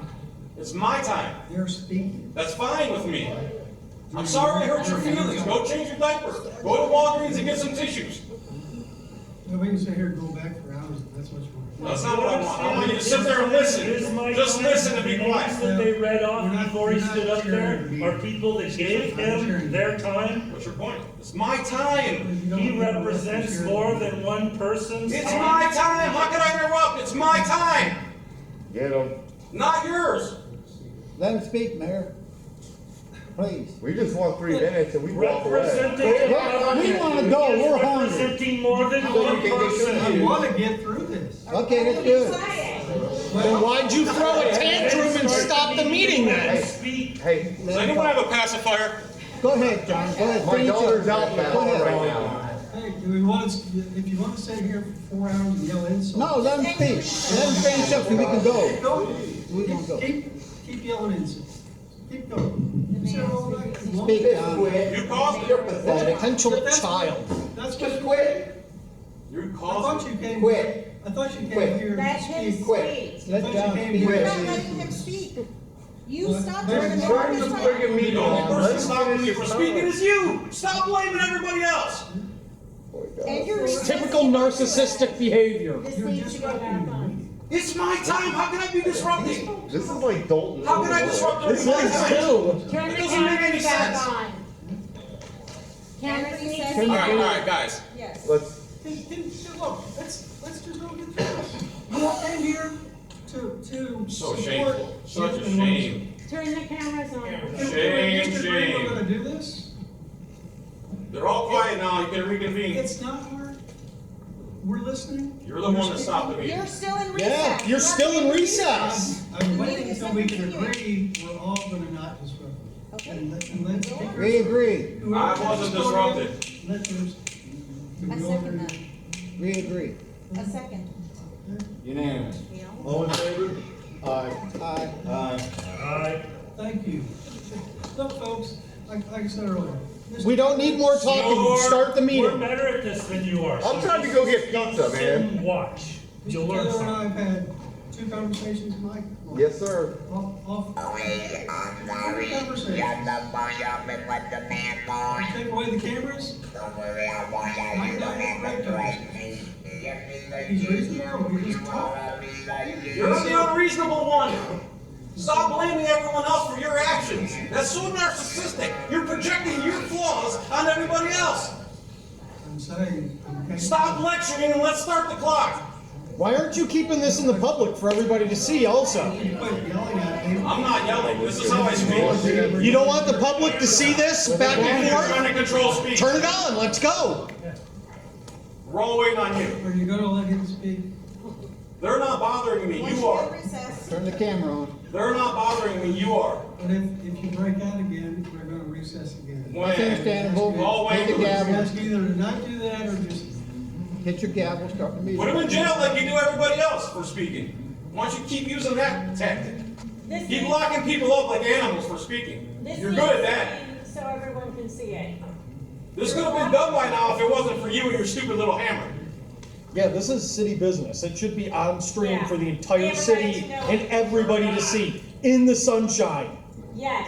Not hidden, not hidden. No shady Hey guys, business. hey, everybody, hey, we're gonna give them, let's give them 15 seconds. Everybody be quiet for 15 seconds and let him start this meeting so that Mr. Filex can. Not for 15 seconds. Let's all get through this, okay? Just let the man speak.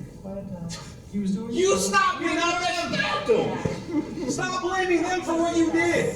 You're like an abusive husband. I had to punch you in the face. You didn't wash the dishes right. I needed that one. Do that one, you. You're blaming them for the actions you took. Right. Look inward. You ready? I don't think you are. I'm very ready. I've been sitting there waiting patiently for you to change your diaper in the back. Let's go. There you go. There I go, what, with my free speech? Oh my God, he's using free speech again. Have Jared Smith lock me in a cage like an animal. You don't want to continue your presentation, you just want to keep thoroughly inside. I've been waiting for you to change your diaper so I can continue myself. There you go. Tell me when you're ready. Community stuff like his father, and we are the government. You're ready. So you keep going. We're ready when you are. Everyone. We're ready when you are. We're ready when you are. We're ready for when you are ready, we're ready. You're the only one stopping this meeting. You're the only one stopping this meeting. Very passive aggressive, it's inappropriate. This is What a recess. joke. Hey, you disrupted me. When is that gonna happen? Yeah, we're also gonna be put in a cage like an animal. Go ahead, make your threats. Go ahead. Whenever you're done making your threats, I'm ready. I'm asking if we can agree. Don't worry about that. You stopped the meeting, not them. Worry about you and your little hammer. Benefit yourself, it violates Florida You can say that statute one 4 times. 1.336. Yes. Can I finish my time you interrupted or not? If we can all agree, we're not going to show. This guy is a whore. Now you are supposed to respond. We don't want to respond. We want to be quiet. Look at this Let's guy. go on with This the is meeting. this This is is the your guy right legacy, here. bro. This is your legacy. You're a lawyer. These people are gonna get it out. Please, More people. please, It's my time. please. Then we're in recess. It's not your time Everybody either. be quiet, It's please. either we're in recess or it's my Let's time. There's down no you other guys option. are yelling. There's no other option. It's either recess or it's my turn to talk. That's the only options you have right now. We're going to reconvene. By Florida law. We're in recess. I'll say whatever I want. You want to threaten me when you turn this back on? Threaten to put me in a cage like an animal. Go ahead. I'm waiting for you. We're all waiting for you. Are you done? We're all waiting for you. No, I still have 5 minutes. Are you done? I'm waiting for you. We're still have 5 minutes. Are you done so we can start the meeting? Am I done what? Yelling. Oh my God. I'm not yelling. Yes, you are. No, I'm not. Hey, Biden, come on. Catch up. John, let him We're all agreed we're going to continue the meeting, right? We're going to let the man. Waiting on you. hit the We're waiting on ground. you. It's my time, you Brian. Shut Any up. more disruptive? Shut Still up. waiting on you. Okay? Shut up. Any more We're disruptive? still waiting on you. No one else is talking but you. Shut up. Stop giving orders. Okay, we're going to either be any more outbursts like that, we're going to have those. They're going to throw you in a cage like an animal. Okay. Okay? How much time was that, guys, that just went by? Okay. Call the meeting back to order, and you may continue with, we've got 4.5 minutes left, I think. 4:52. 4:52.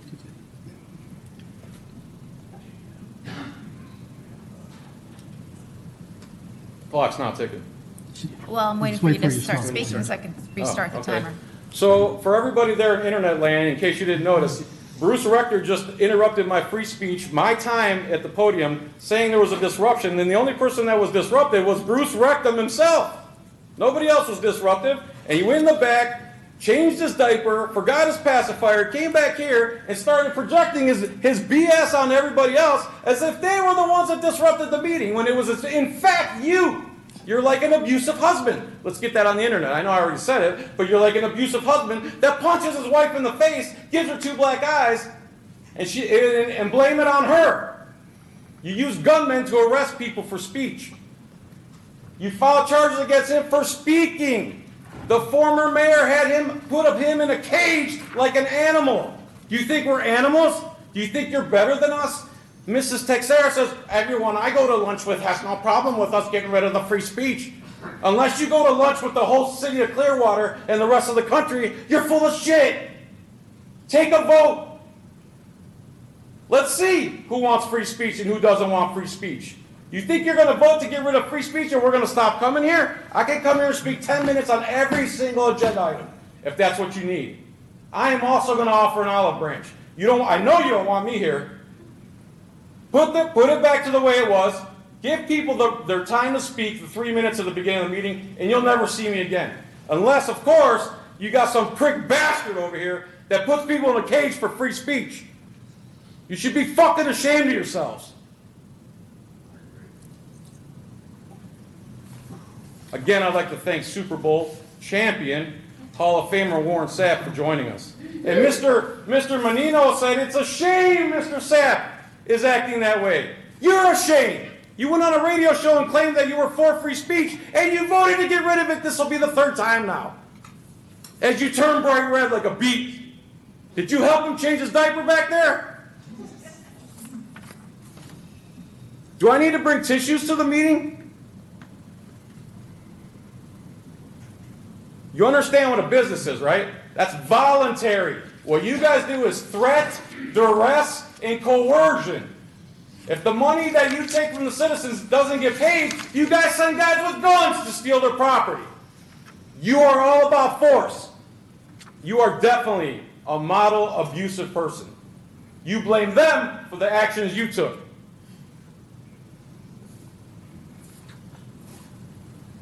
I think that's good. You guys think that's good? Yes, Don. You guys vote to get rid of free. You guys can vote to get rid of free speech tonight. You can all go fuck yourselves.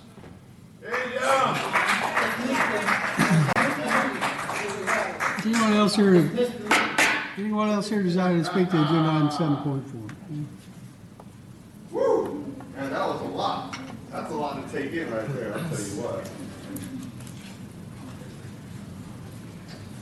Guys, I'm Tony from 520, 522, and now 528 Cleveland Street. I'm a proud citizen of Clearwater. I know all you guys personally. My family's even you guys. You guys all been nothing but kind to me. I view you guys as human beings, peers, and people that are trying to make this community better. That being said, I don't want city council or city council meetings to be a circus. I remember when I first came down here, I spoke out on things that I needed to be fixed here, and I was passionate. I was passionate about it. Yeah. So Just would you let me speak? what I'm trying to say is Thank that you. Yeah. to avoid these issues, I think that, like all citizens, we should uphold the Constitution. We are a republic, and we have a responsibility to those constitutional rights. The First Amendment is part of the reason that I'm here, that I was able to get my businesses up and going, that you guys have heard my opinions and my concerns about it. There is some validity in what they're saying, but the way that they're going about it is something I disagree with. Hurling insults, I don't think are productive at all. I think I'm here as trying to be an elegant man, expressing my point that I don't want these things to degrade to the point that it would be further harder for people like me to come out and speak. Help maintain free speech for all of us. Help maintain free speech for people who want to come here and be part of our community. But if we travel down this road that it seems like it's going to be more of this and less of me. And I don't think we need that as a community. I think we need people that are here ready to rebuild Clearwater. I'm ashamed that it's got to this point. I'm grateful for you guys, and I'm very proud to be a citizen of Clearwater and of this great country. Thank you guys for my time. I hope you guys understand my opinion. Thank you. Anyone else here desire to speak to agenda item 7.4? I think we have one here. Yeah, two of you? Yeah, whoever. Yeah, here's the clerk. Thank you. Yeah.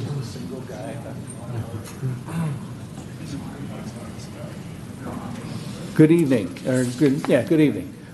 Mayor, commissioners, I don't live here, but I'm a stakeholder. I was moved to Clearwater in '75, now live in Seminole. but I still spend time here, visit your businesses and your lovely hospital when I have to. My problem is, I think that you guys have gotten some things wrong here. I think a lot of this has been taken on for some really bad decisions. I've had troubles in the past with the school board during the whole COVID and mask deal. And their police force kind of acted the same way your police force is. They're not supposed to be your personal security force, and it seems like they're being misused in that way. I think another problem is I saw you guys scheming on the 13th to try to get around this whole, First Amendment thing, but you're also, I think, in violation of Section 4 and Section 5 of the Florida Constitution. You don't have that one up there, but if you need a copy, I can go ahead and text you or email you one. It's a little long, but you just get to the sections that, pertains to this. I think you guys need to change course. I would so take this guy's deal because I'm only 20 minutes away. I might just come down here and comment on every single item. I'm a government employee myself, not as an elected class, but I would never treat, listen, manner and tone. I have a manner and tone myself. I'm not going to use it here because I don't really think it needs to be in my situation now because you guys aren't up in my kizzy in doing that. But I think you do need to put it back to 3 minutes. I know it sucks having to sit here, listen to people. I have to listen to people with insurance problems. They get nasty. They can't stand the insurance companies. They think the government's there to fix it. I get it. But I have to sit there and take it. And I don't mind. I don't mind letting people vent because that's what they need to do. And I think, I'm not sure what this thin skin thing is, but it seems kind of evident that you all kind of are with regard to comment. I know it's hyperbolic. I know it's strumpeting for attention and all that, but that's part of the gig. That's why you guys go for votes. I mean, that's part of the deal. A lot of these people aren't going to vote for you. They might not even be citizens, but anybody seeing this, even from the outside, I first got interested when the last mayor quit. I said, what in the hell's going on here? You got some serious issues, and this isn't one of them. So I would concentrate on that and get back to square. And a lot of this madness goes away, including me. And I'm not as hyperbolic as the rest of these guys. So I would just go for take the deal. That's all I'm saying. Anyone else? Next speaker. Good evening to everybody. My name is Greg Lorette. I am a Clearwater resident as of 2021. I moved here shortly after losing my father. He died shortly after there was a mass murder right about a block and a half away from me in New Orleans. And shortly after that same year, I ran for United States Congress representing the 2nd Congressional District in Louisiana. Shortly after coming to Clearwater, I became a notary public. And later on in 2023, I became a remote online notary. Governor DeSantis spoke recently about some laws affecting illegal immigrants and so forth that he hopes to get passed. And among those include the need for notarization. Notarization, it's a huge role, right? So it's messed up. The whole thing is messed up. I'm also an investigative journalist as well. I really get to the bottom of things. And I read the entire law, notary law, so many times over. And it's not just Florida. It's all over the United States. It's messed up, in person and online. I launched an investigation into remote online notary platforms, multiple of them, in an investigative capacity. As a result of my investigation, the Clearwater police came to my door at about 3 or 4 in the morning. And I exercised all of my constitutional rights and demanded that they leave. They wanted to come inside for ridiculous reasons. Anyway, after that was over with, after they finally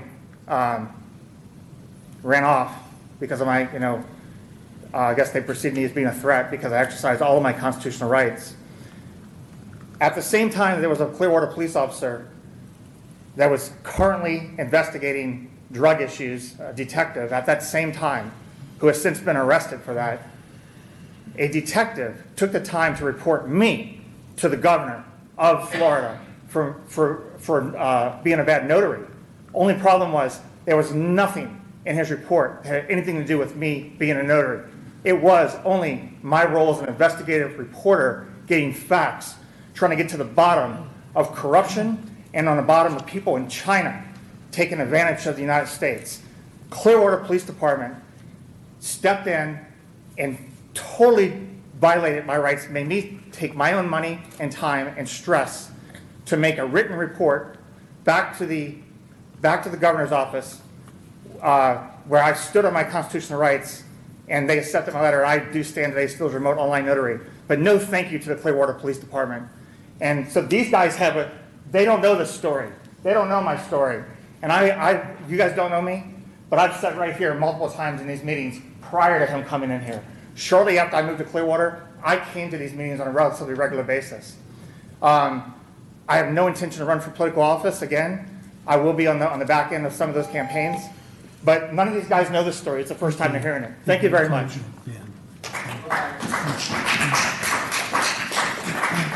Just remind everybody, we're speaking on this agenda item, and so I'm giving some latitude to maybe connect it somehow to this agenda item, but comments now are with regard to this agenda item. Good evening, members of the Clearwater City Council. My name is Sean Berry. It is with justified outrage I stand before you to address your appalling and authoritarian attempts to silence the very people you claim to serve. Under the shameful leadership of Mayor Rector, this council has doubled down on its misguided resolution to muzzle dissent by resurrecting the repugnant, separate, but equal doctrine to shield your fragile egos from public criticism. Your efforts to redefine decorum as submission are a disgrace to the city and an affront to the Constitution. The First Amendment does not guarantee your right to comfort. It guarantees our right to confront and hold you accountable. Your discomfort is not a constitutional crisis, but your actions most certainly are. Public discourse is not a tea party. From Massachusetts, be Southborough, to Counterman, be Colorado. The courts have made it clear. Pointed criticism is protected speech. A true threat must show intent to harm, not your discomfort at hearing harsh truths. In Houston v. Hill, the Supreme Court affirmed that government bodies cannot silence criticism simply because they find it inconvenient. The recent ruling in Moms for Liberty v. Brevard Public Schools underscores this principle. The 11th Circuit Court struck down vague and inconsistently enforced restrictions on speech at public meetings, declaring them unconstitutional. Policies barring abusive, personally directed, or obscene speech are found to chill public expression, undermine public discourse, and violate the First Amendment. Your actions in Clearwater mirror these unconstitutional behaviors where arbitrary enforcement silences dissent and protects only speech that flatters and appeases. This chamber, once a space where democracy has become a fortress where dissent is punished. Your legitimacy comes from the trust of the people. Trust you are now losing. When the citizens see their government turn its back on their grievances, they lose faith in the very system meant to serve them. Listening to the people is not a courtesy, it is your duty. The forgotten people, the citizens you ignore, are speaking loudly. In a matter of days, President-elect Donald J. Trump will take office. His victory is a direct result of elected bodies like yours trampling on the rights of the people. He represents their demand for accountability and a refusal to be silenced any longer. Thank you, sir. Thank you. Next speaker on agenda item 7.4. Anyone else here to speak to agenda item 7.4? One more. I have not filled out a card yet, so I bet you'll have to do that. I have not been up here either since Slaughter was a rookie and Mayor Garvey was in that seat, so it's been a long time. Forgive me. Mayor and Council, the First Amendment, Mr. Culver. Mayor and Council, the First Amendment of the United States Constitution guarantees free speech, a right that appears to be under the threat in our city. I believe that public meetings have become increasingly contentious, and my observations suggest that this council is not adequately addressing the concerns of the individuals involved. If the council were to adopt the principle of sticks and stones may break my bones, but words will never hurt me, it could foster more of a peaceful and constructive environment. I am confident that the citizens will express their opinions freely and we can move forward without resorting to personal attacks. This rule has had significant impact on me, particularly regarding a matter I wished to raise up to council in May of last year, but unfortunately I could not because of the rule that was been implemented. In previous meetings, particularly the one that happened last month, comments about Mr. Haluba that were uncalled for, deemed inappropriate, and if the council expects those citizens to adhere by this standard, it must also hold itself accountable to the same high level of conduct. Leadership by example is crucial in this situation. The council's comments that seem to be deliberately provoking further reactions only exaggerate the problem.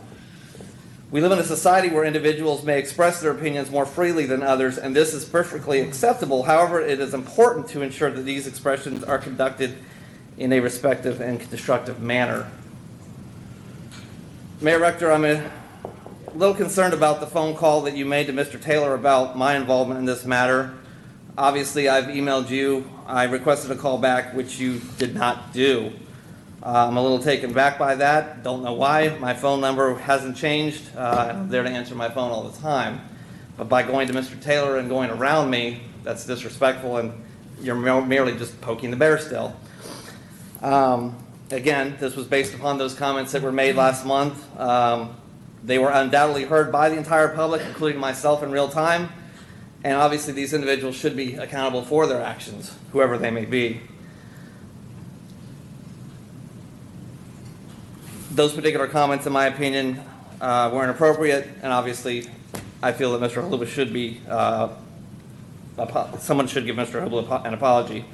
I do urge the council to reconsider its decision to exclude the citizens from public meetings that are not directly related to the agenda. And by doing so, we can foster a more inclusive and collaborative environment that promotes peaceful dialogue and cooperation. So basically, long story short, from what I can gather is if you guys continue to poke the bear is going to poke back. And I think at this point, you know, it seems like you're feeding into, like some people have used the word gaslighting, but it seems like everybody just keeps feeding back into it. So you're going to provoke it when you just, in your example, in my example, you should have just came to the source. You just poked the bear, basically. So for me to step up here 25 years later, and I haven't been up here in 25 years, I'm here. Thank you for your time. Before you leave, Yes. I did respond 2 or 3 times to you, didn't I? No, sir. You responded. I'm sorry. Yes, you responded. Yes, I responded. You responded twice. I didn't ignore you. I responded to you. And Mr. Taylor called me for the last time we spoke. I didn't call him, so I didn't go around you, and I did respond to you. So I just want to make sure everybody knows that. What was the point of going to Mr. Taylor, sir? I don't think you and I talked. He called me. What was the point of asking Mr. Taylor the question to begin with, though, when I was the source to begin with? You should have just called me or emailed me. He called me and he left a message. You're not answering the question. Answer the question. Okay. What is the point of going to Mr. Taylor and asking Mr. Taylor about me? I didn't go to him. Mr. Rector, you're not listening. He came to me. Okay, fine. What was the point of asking Mr. Rector about my involvement when you had my phone number? I didn't ask him about you. Okay. You're denying that? Yeah. Okay. He asked me about what the same issue you. So you're denying that? Well, look, we're not. You just said yes, or now you're saying, well, which one is it? We're not trying to get a conversation. Yes, I'm denying it. Okay. Yeah, he called me. Okay. Yeah. I'll go with that. He asked me about the same issue that you wrote to me about. Okay. But I was just trying to correct. I responded to you at least twice. I think we had emails back and forth. But you never called me, and you said your phone was open all the time. Okay. Well, thank you. Come to the source. Thank you for your comments. Thank you, Mr. Rector. Okay. Anyone else desire to speak and give out attention?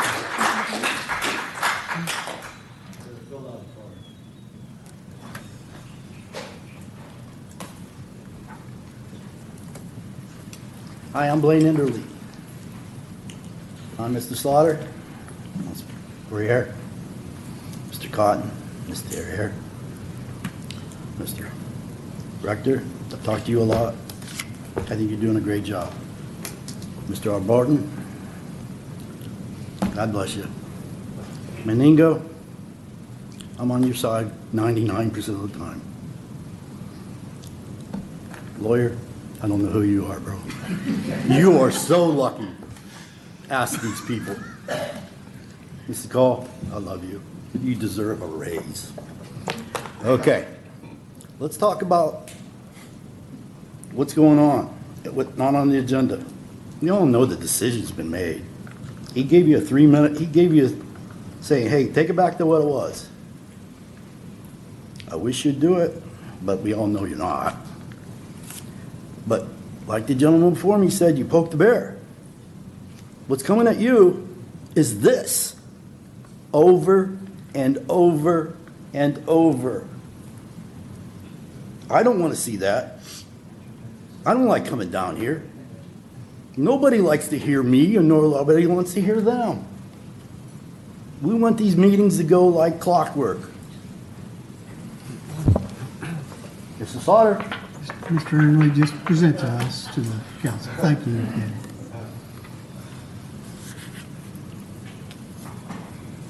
You got a hard job. Just buck up and let them talk. Nobody likes it. I don't like it. I don't like the vulgarity. Tony don't like the vulgarity.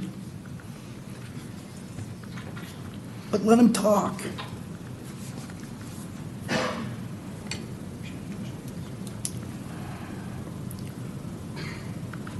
I think you're all great leaders in your own way.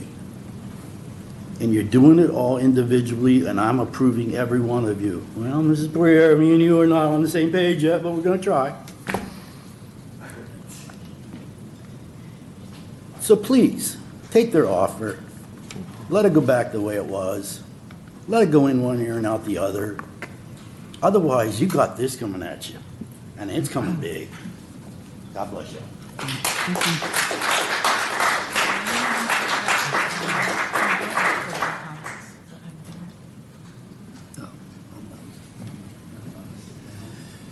Okay, anyone else here from the public desire to speak to agenda item 7.4 that hadn't already spoken? Seeing none, we'll have council discussion at this point. Please, we're almost through this finally. Everybody's already had a long night, so thank you, Mr. Taylor, for keeping the conversation. Any council discussion?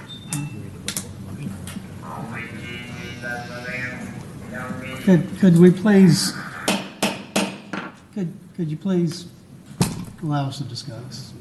Thank you. Okay. Councilmember Cotton, Yeah, I definitely have something to say. You know, obviously, I think that we see where I've been in these votes coming up to it, and now we have, you know, a draft of continuing forward. I still am for allowing the public their 3 minutes of time, up to 10 minutes, to be able to talk to us and let us know what they have to say. With that being said, I mean, we already have it drafted and ready to go. A part of me is saying, why don't we accept what they're saying and see if they hold to it? And if not, then you have your item that you've already drafted to bring to at a later date. Another thing that I wish I would have had maybe by Monday is maybe even thinking about allowing public comment back, but to allow the efficiency of this meeting to cap it at a time limit. So each person gets their 3 minutes up to maybe 30 minutes for that section, and then we move on. If there's nobody that wants to address us or have any grievances, we're able to just pass through. I don't know if Mr. Kohler can speak to that, if that's something that we could look at, if it's another way forward, because Mr. Mayor, I do appreciate your hearing me on wanting to be able to hear our stakeholders and our public for their comments, the business owners, but I do still believe that it is a very big and integral part of why we're here. Yes, we are all available. I will agree to that. We have email, phone numbers, cell phone numbers. As has been discussed tonight, I've talked to Mr. Taylor a few times as well. I just think that it's really important that we be able to not limit our residents. You know, I mean, I attest our meetings have been going very efficiently in this pause that we have had. But a part of me wants to just take them at their word and see how it goes. And why not? What do we have to lose? We already have a draft on something that's potentially there to continue the meetings being efficient, but maybe they'll stand up to their word and just allow our citizens, stakeholders, and businesses to take part of that. So that's where I'm at. I'm still going to be for allowing public comment and going forward. So Within the meeting. I mean. within the meeting, yeah. Just If we so could. everybody, Hey, sorry, I don't mean to interrupt. Peace out. I hope you go that way. This is the olive branch again, I'm out. thank you, thank you. Peace. Just, thank you. Good night, everybody. Hey, I'll be at Downtown Pizza. If you want to come join, pizza's on me. Wine, beer. Thank you for visiting Clearwater. I'll see you later. Peace out. Just so we know, I mean, we're not taking away public comment. We're giving residents who want to speak to an item not on the agenda a separate opportunity to do that. And frankly, the opportunity, we think, with the way we're talking about doing it, I don't think we settled on a date and location yet, did we? Yes, sir. We have a date confirmed for Tuesday, February 25th at the East Library from 5:30 to 7:30. At the East Library. That is correct. Yeah. That's at the college, right?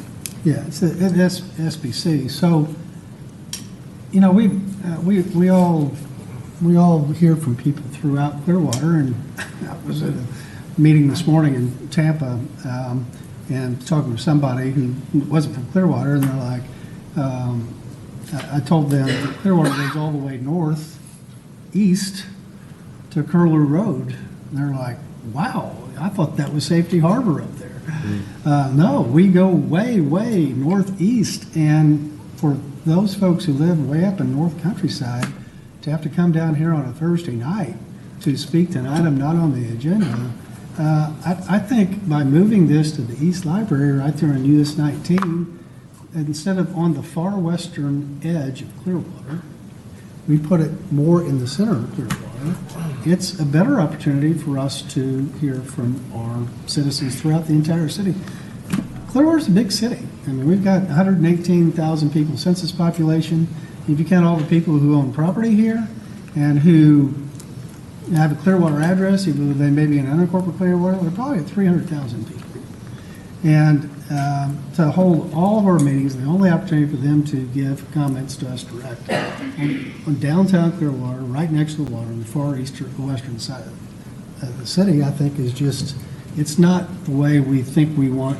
We want everyone in Clearwater to feel part of the city. So it'll be the same opportunity. I think the city attorney, and he meant this.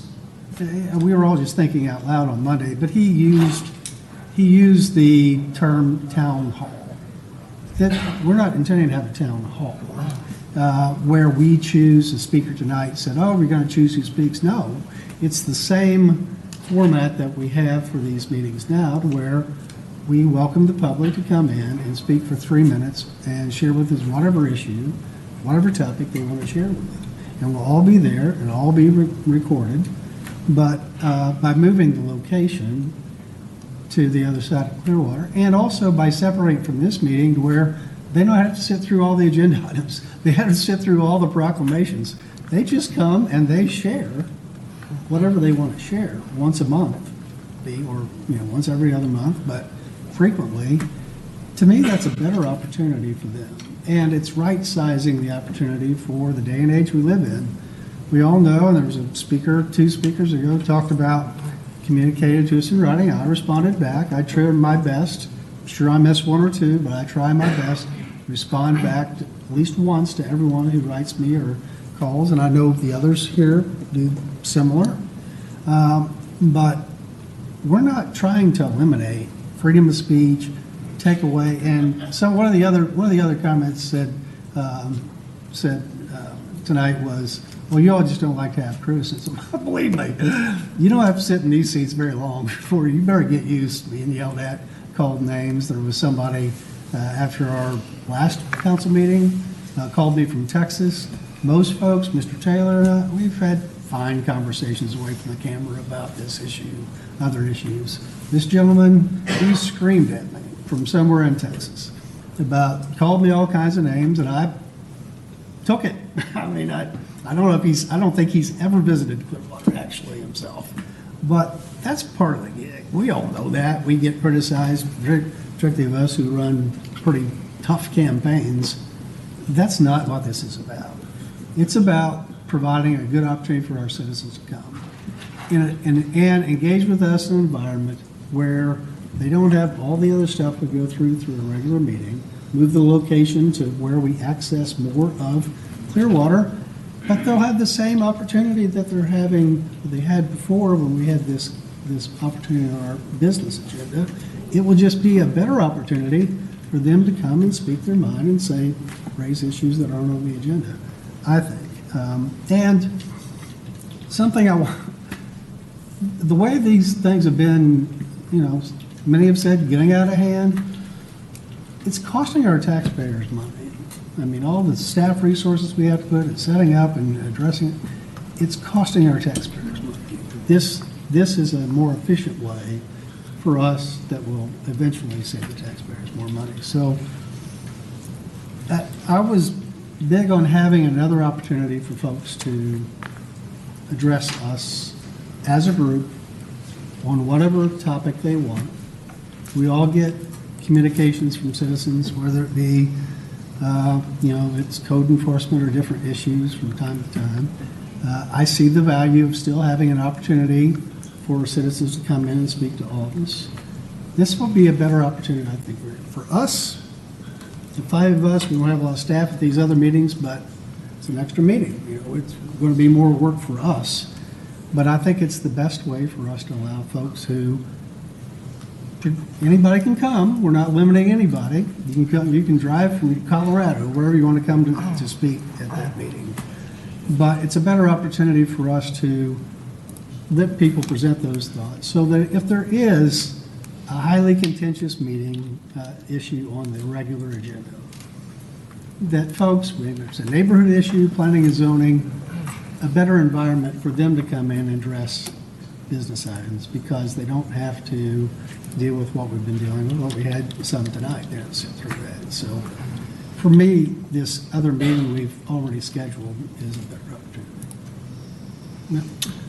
I will agree wholeheartedly that the way that we're not limiting members of the public to speak to agenda items, we just went through it, right, with everything that was presented here. So I would agree that the way that I understand the Florida statutes, the Florida Constitution, and even the Constitution, I don't think that we're in violation of that.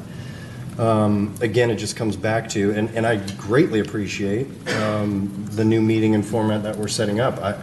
Born and raised here in Clearwater, grew up in Countryside. That furthest point that you are making, right on Meadow Hill Drive North across from Eagles Estates, right?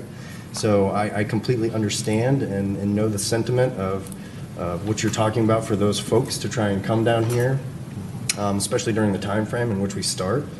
Again, I just genuinely feel like it's, even if we were to eliminate or put a time frame on the 30 minutes in the beginning of the meeting, if somebody wants to address us, I still don't have an issue with that, or doing the other meeting, right? I think that you said it best. We signed up for this. We get yelled at, and the emails that we receive, we knew what we were getting into. I don't think that anybody didn't know that. So I do agree with you in the way that we're still hearing the public for the agenda items. I just don't see a problem in allowing Tony to show up from downtown to tell us about something that might be going on Cleveland Street for 3 to 10 minutes, and maybe trying to see, if, I don't remember the one gentleman's name who spoke to us tonight. I think it's Felix and Mr. Taylor. Take them up on their offer and see if they stop, and to give it back to the people, give it back to our residents, our businesses, and our stakeholders. I don't see the fault in maybe trying both. And like I said, we already have the new rules drafted. It's something, if we see there's another issue, you could readdress it at that point, but see if they are men of their words and let us to do Clearwater business for Clearwater residents and Clearwater businesses. Well, Tony and all these folks can come to the meeting we have in Countryside and speak about their issue. And all these folks, or a couple of the speakers said they're going to come back to every meeting. You have the opportunity tonight to speak on any agenda item you want to speak on. we're not limiting anybody's ability, we're taking public comment on every agenda item. It's just this opportunity for, and frankly, for Tony, he could probably come to the meeting where we have out there on the east side of Clearwater, probably get in and out and back to his family or back to his business faster coming out there to speak than he would be by coming here, going through all the things we do in the beginning and getting finally to his part of the thing. So this isn't about limiting anybody's ability to speak or us not wanting public input. We get public input every day, believe me. And we want to engage the public. We just want to engage. We want to make it the best opportunity for folks to be able to do that. And I think that this is worth a try, this separate meeting, see how it goes. Maybe it doesn't go.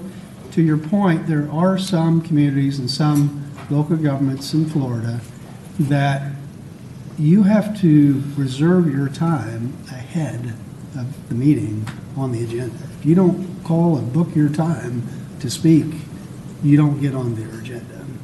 So, and there are other communities where there's a sign-up list in the back, and you got to sign up to speak on an item not on the agenda before the meeting starts. The problem with that is it puts more on our staff to kind of organize all that. For me, it's easier just to have a separate meeting where they can come and they can speak. You know, get your 3 minutes, and you come from. You just happen to have time that day, or something makes you mad on your way out to our meeting at the library, then you just go and show up. But the other thing, one of the speakers here talked about President Trump getting sworn in on Monday, and somehow that we're all up here against President Trump. I will be there on the Capitol steps on Monday at 11 a.m. when President Trump is sworn in. I mean, this is not about free speech. This is not about First Amendment. We all support the First Amendment.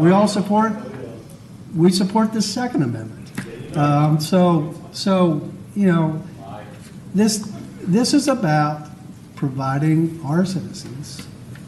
I see 2 residents out there right now, 3 right now, out of our roughly 300,000 people who consider themselves Clearwater.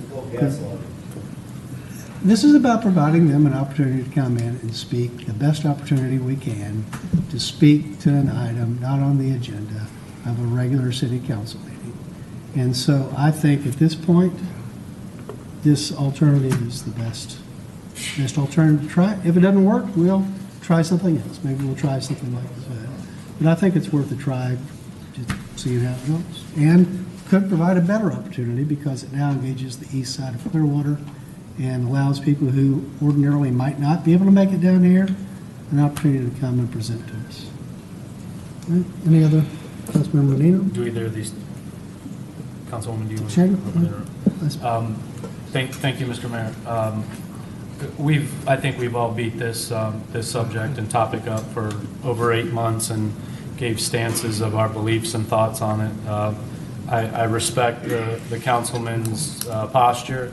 I respect your commitment to it. You have been steadfast on it, and I respect that.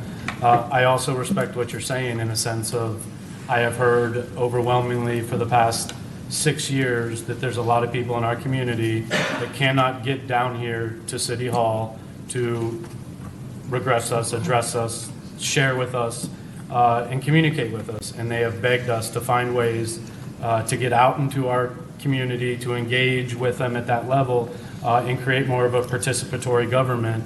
And I firmly believe that this direction allows that. Again, I've heard overwhelmingly from our citizens that are appreciative and looking forward to that first date that's set.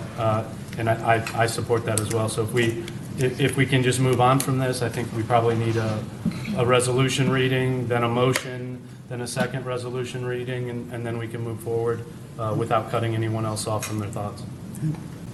Anyone else? Vice Mayor? This has to go through to the next one. Okay, just that. Sounds like to move forward. Go ahead.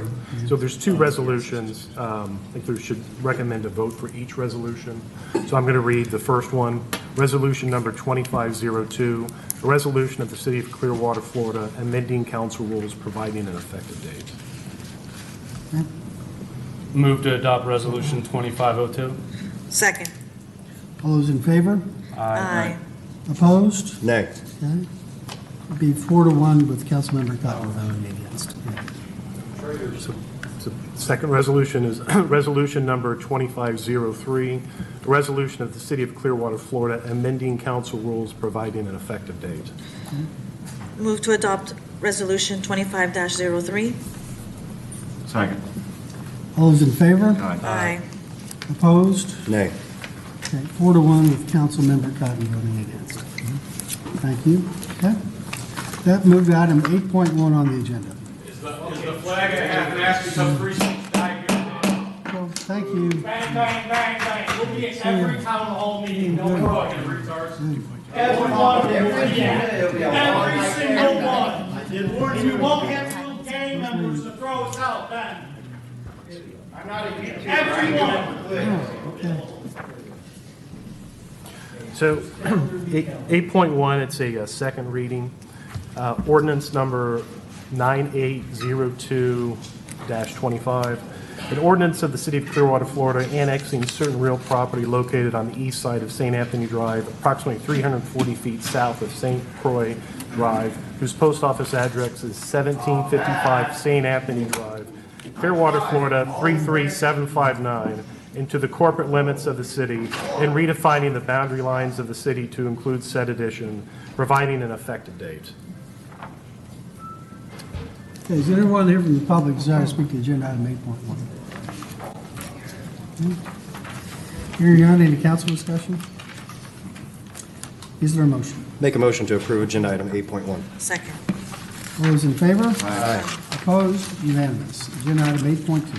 So 8.2, it's a second reading of ordinance number 9803-25, an ordinance of the City of Clearwater, Florida, amending the future land use element of the comprehensive plan of the city to designate the land use for certain real property located on the east side of St. Anthony Drive, approximately 340 feet south of St. Croix Drive, whose post office address is 1755 St. Anthony Drive, Clearwater, Florida, 33759, upon annexation into the City of Clearwater as residential urban RU, providing an effective date. Is anyone here from the public desire to speak to agenda item 8.2? Hearing saying none, is there any council discussion? If there's none, is there a motion? Motion to approve agenda item 8.2. Second. All those in favor? Aye. Opposed? Unanimous. Thank you. Agenda item 8.2. Skip 3. 8.3, it's a second reading of an ordinance number 9804-25, an ordinance of the City of Clearwater, Florida, amending the zoning atlas of the city by zoning certain real property located on the east side of St. Anthony Drive, approximately 340 feet south of St. Croix Drive, whose post office address is 1755 St. Anthony Drive, Clearwater, Florida, 33759, upon annexation into the City of Clearwater as low, medium density residential, LMDR, providing an effective date. Is anyone here from the public desire to speak to agenda item 8.3? Hearing and seeing none, is there any council discussion? If there's none, is there a motion? Move to approve agenda item 8.3. Second. All those in favor? Aye. Opposed? Unanimous. Okay. Move to agenda item 9, city manager reports. Nothing, sir. Okay. Item 10, Mr. Kohler, do you have any reports for us? No, sir. Thank you. Item 11, closing comments by council members. Councilmember Cotton?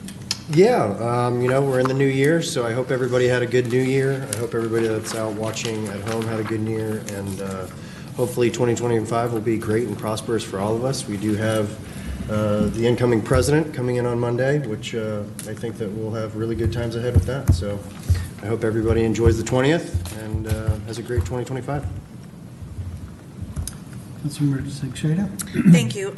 Again, reminder that January is National Human Trafficking Prevention Month. If you see or suspect anything, please call the National Human Trafficking Hotline, 1-888-373-7888, or text Be Free or Help to 233-733. Last but not least, I want to be very clear. I know that there's been some talk about comments made the hot mic picked up at the last meeting. It was I who made that comment. It was a knee-jerk reaction, and I ended up muttering under my breath my frustration. It was a reaction to witnessing a citizen who I deeply respect, an older gentleman, being ridiculed, and that was my reaction. It was I who made that comment. Thank you. Councilmember Menino? No, sir. Vice Mayor? I think enough said tonight. Oh, yeah, I agree. Well, we've had a long meeting, and it's all, Clearwater's off to a great start for the year, just as far as the number of things doing. And I said this Monday, just the way we have come out of the hurricanes, 2 major hurricanes in 2 weeks. We had, Visit St. Pete Clearwater had their annual marketing meeting today, and just the way not just our tourism community, but the way all of our communities have recovered. I was in Tampa this morning and for a meeting, and Mayor Castro commented just how everyone in the whole region has pulled together to get us through major destruction. And just 100 days, we're back on our feet and we're pushing forward many of the things we talked about tonight. So we're building momentum, and a lot of great things to come in Clearwater and throughout Tampa Bay this year, and our team and our employees are looking forward to having a great year. So I'm going to have difficult meetings, and this tonight was a long one, and certainly one of them. But I appreciate all of us working together as a team and as a community. The way our city continues to work together to help one another and to make Clearwater better than ever is appreciated. So with that, we will adjourn the January 16, 2025 meeting of the Clearwater City Council.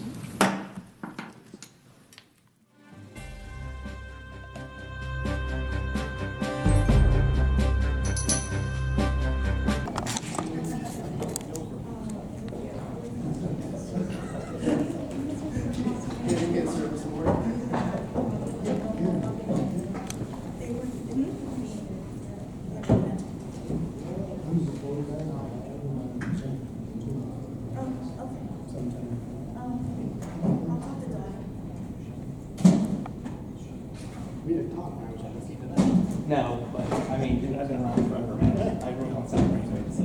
Okay. Yeah, well, I got that. This was my first zone. Was it? 1323 South Greenway, right there across from Lost Norton. That was Margot Gustafson. Rick Stewart. Mike Stewart, yeah. I don't know where he's at now, but. Yeah, they are. Yeah, that was a good spots back then. Yeah. Still are today, but those were the good old boys. I do try to color everything back. I appreciate you. Yeah. But listen. Here's the thing. Mike called me. I mean, he asked me the same issue. But he called me.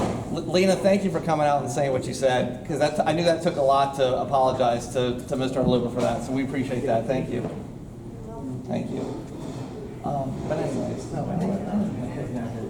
It was rough. So we just got to get people who live here, they won't come to Minnesota. See, I don't know about that. You did.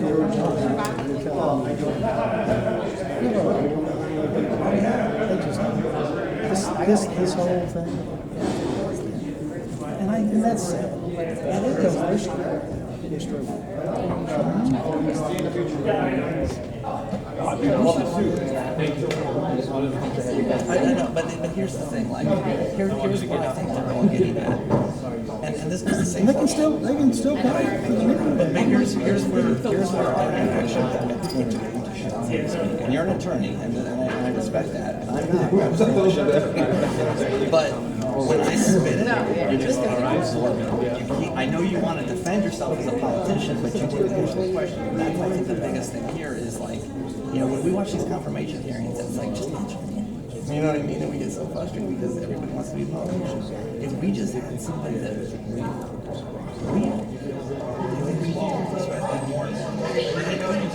you got big shoes to follow. There's a place for coming in. I know. Most of the time, it wasn't fun. It was just fine. Yeah.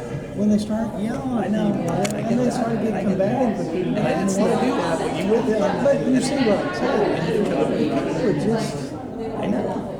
pull that down. I know, but they can't. Right, and then we all interact, it's just the way It's not America just, is. it's not just the group that's here tonight, it's people in general. So,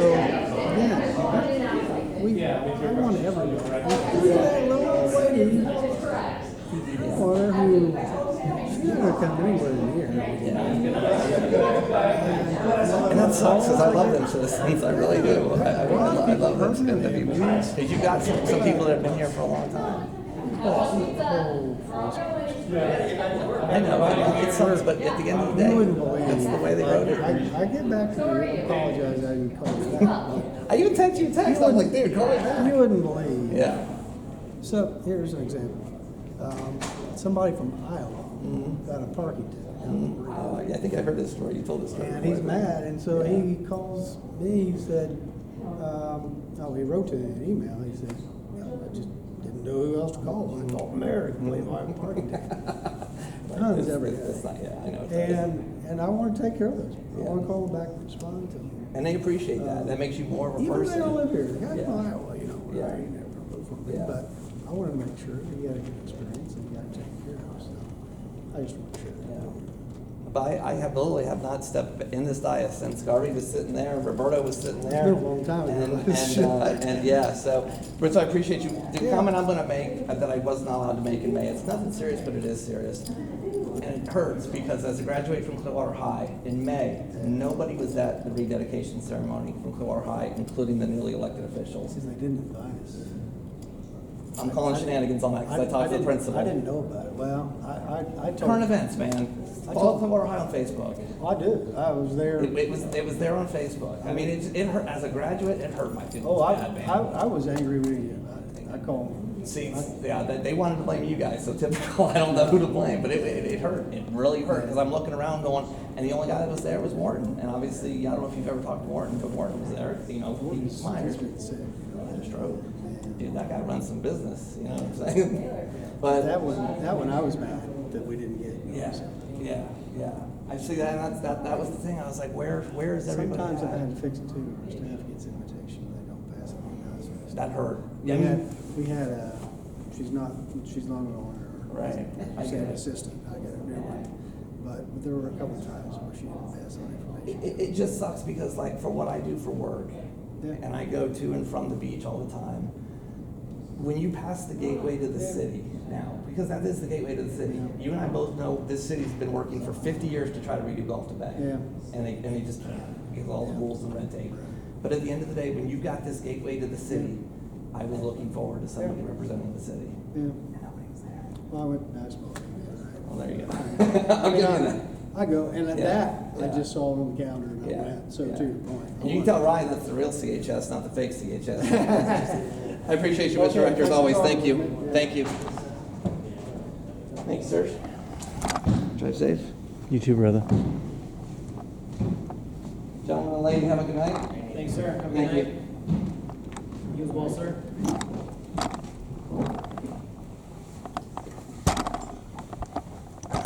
Everybody else?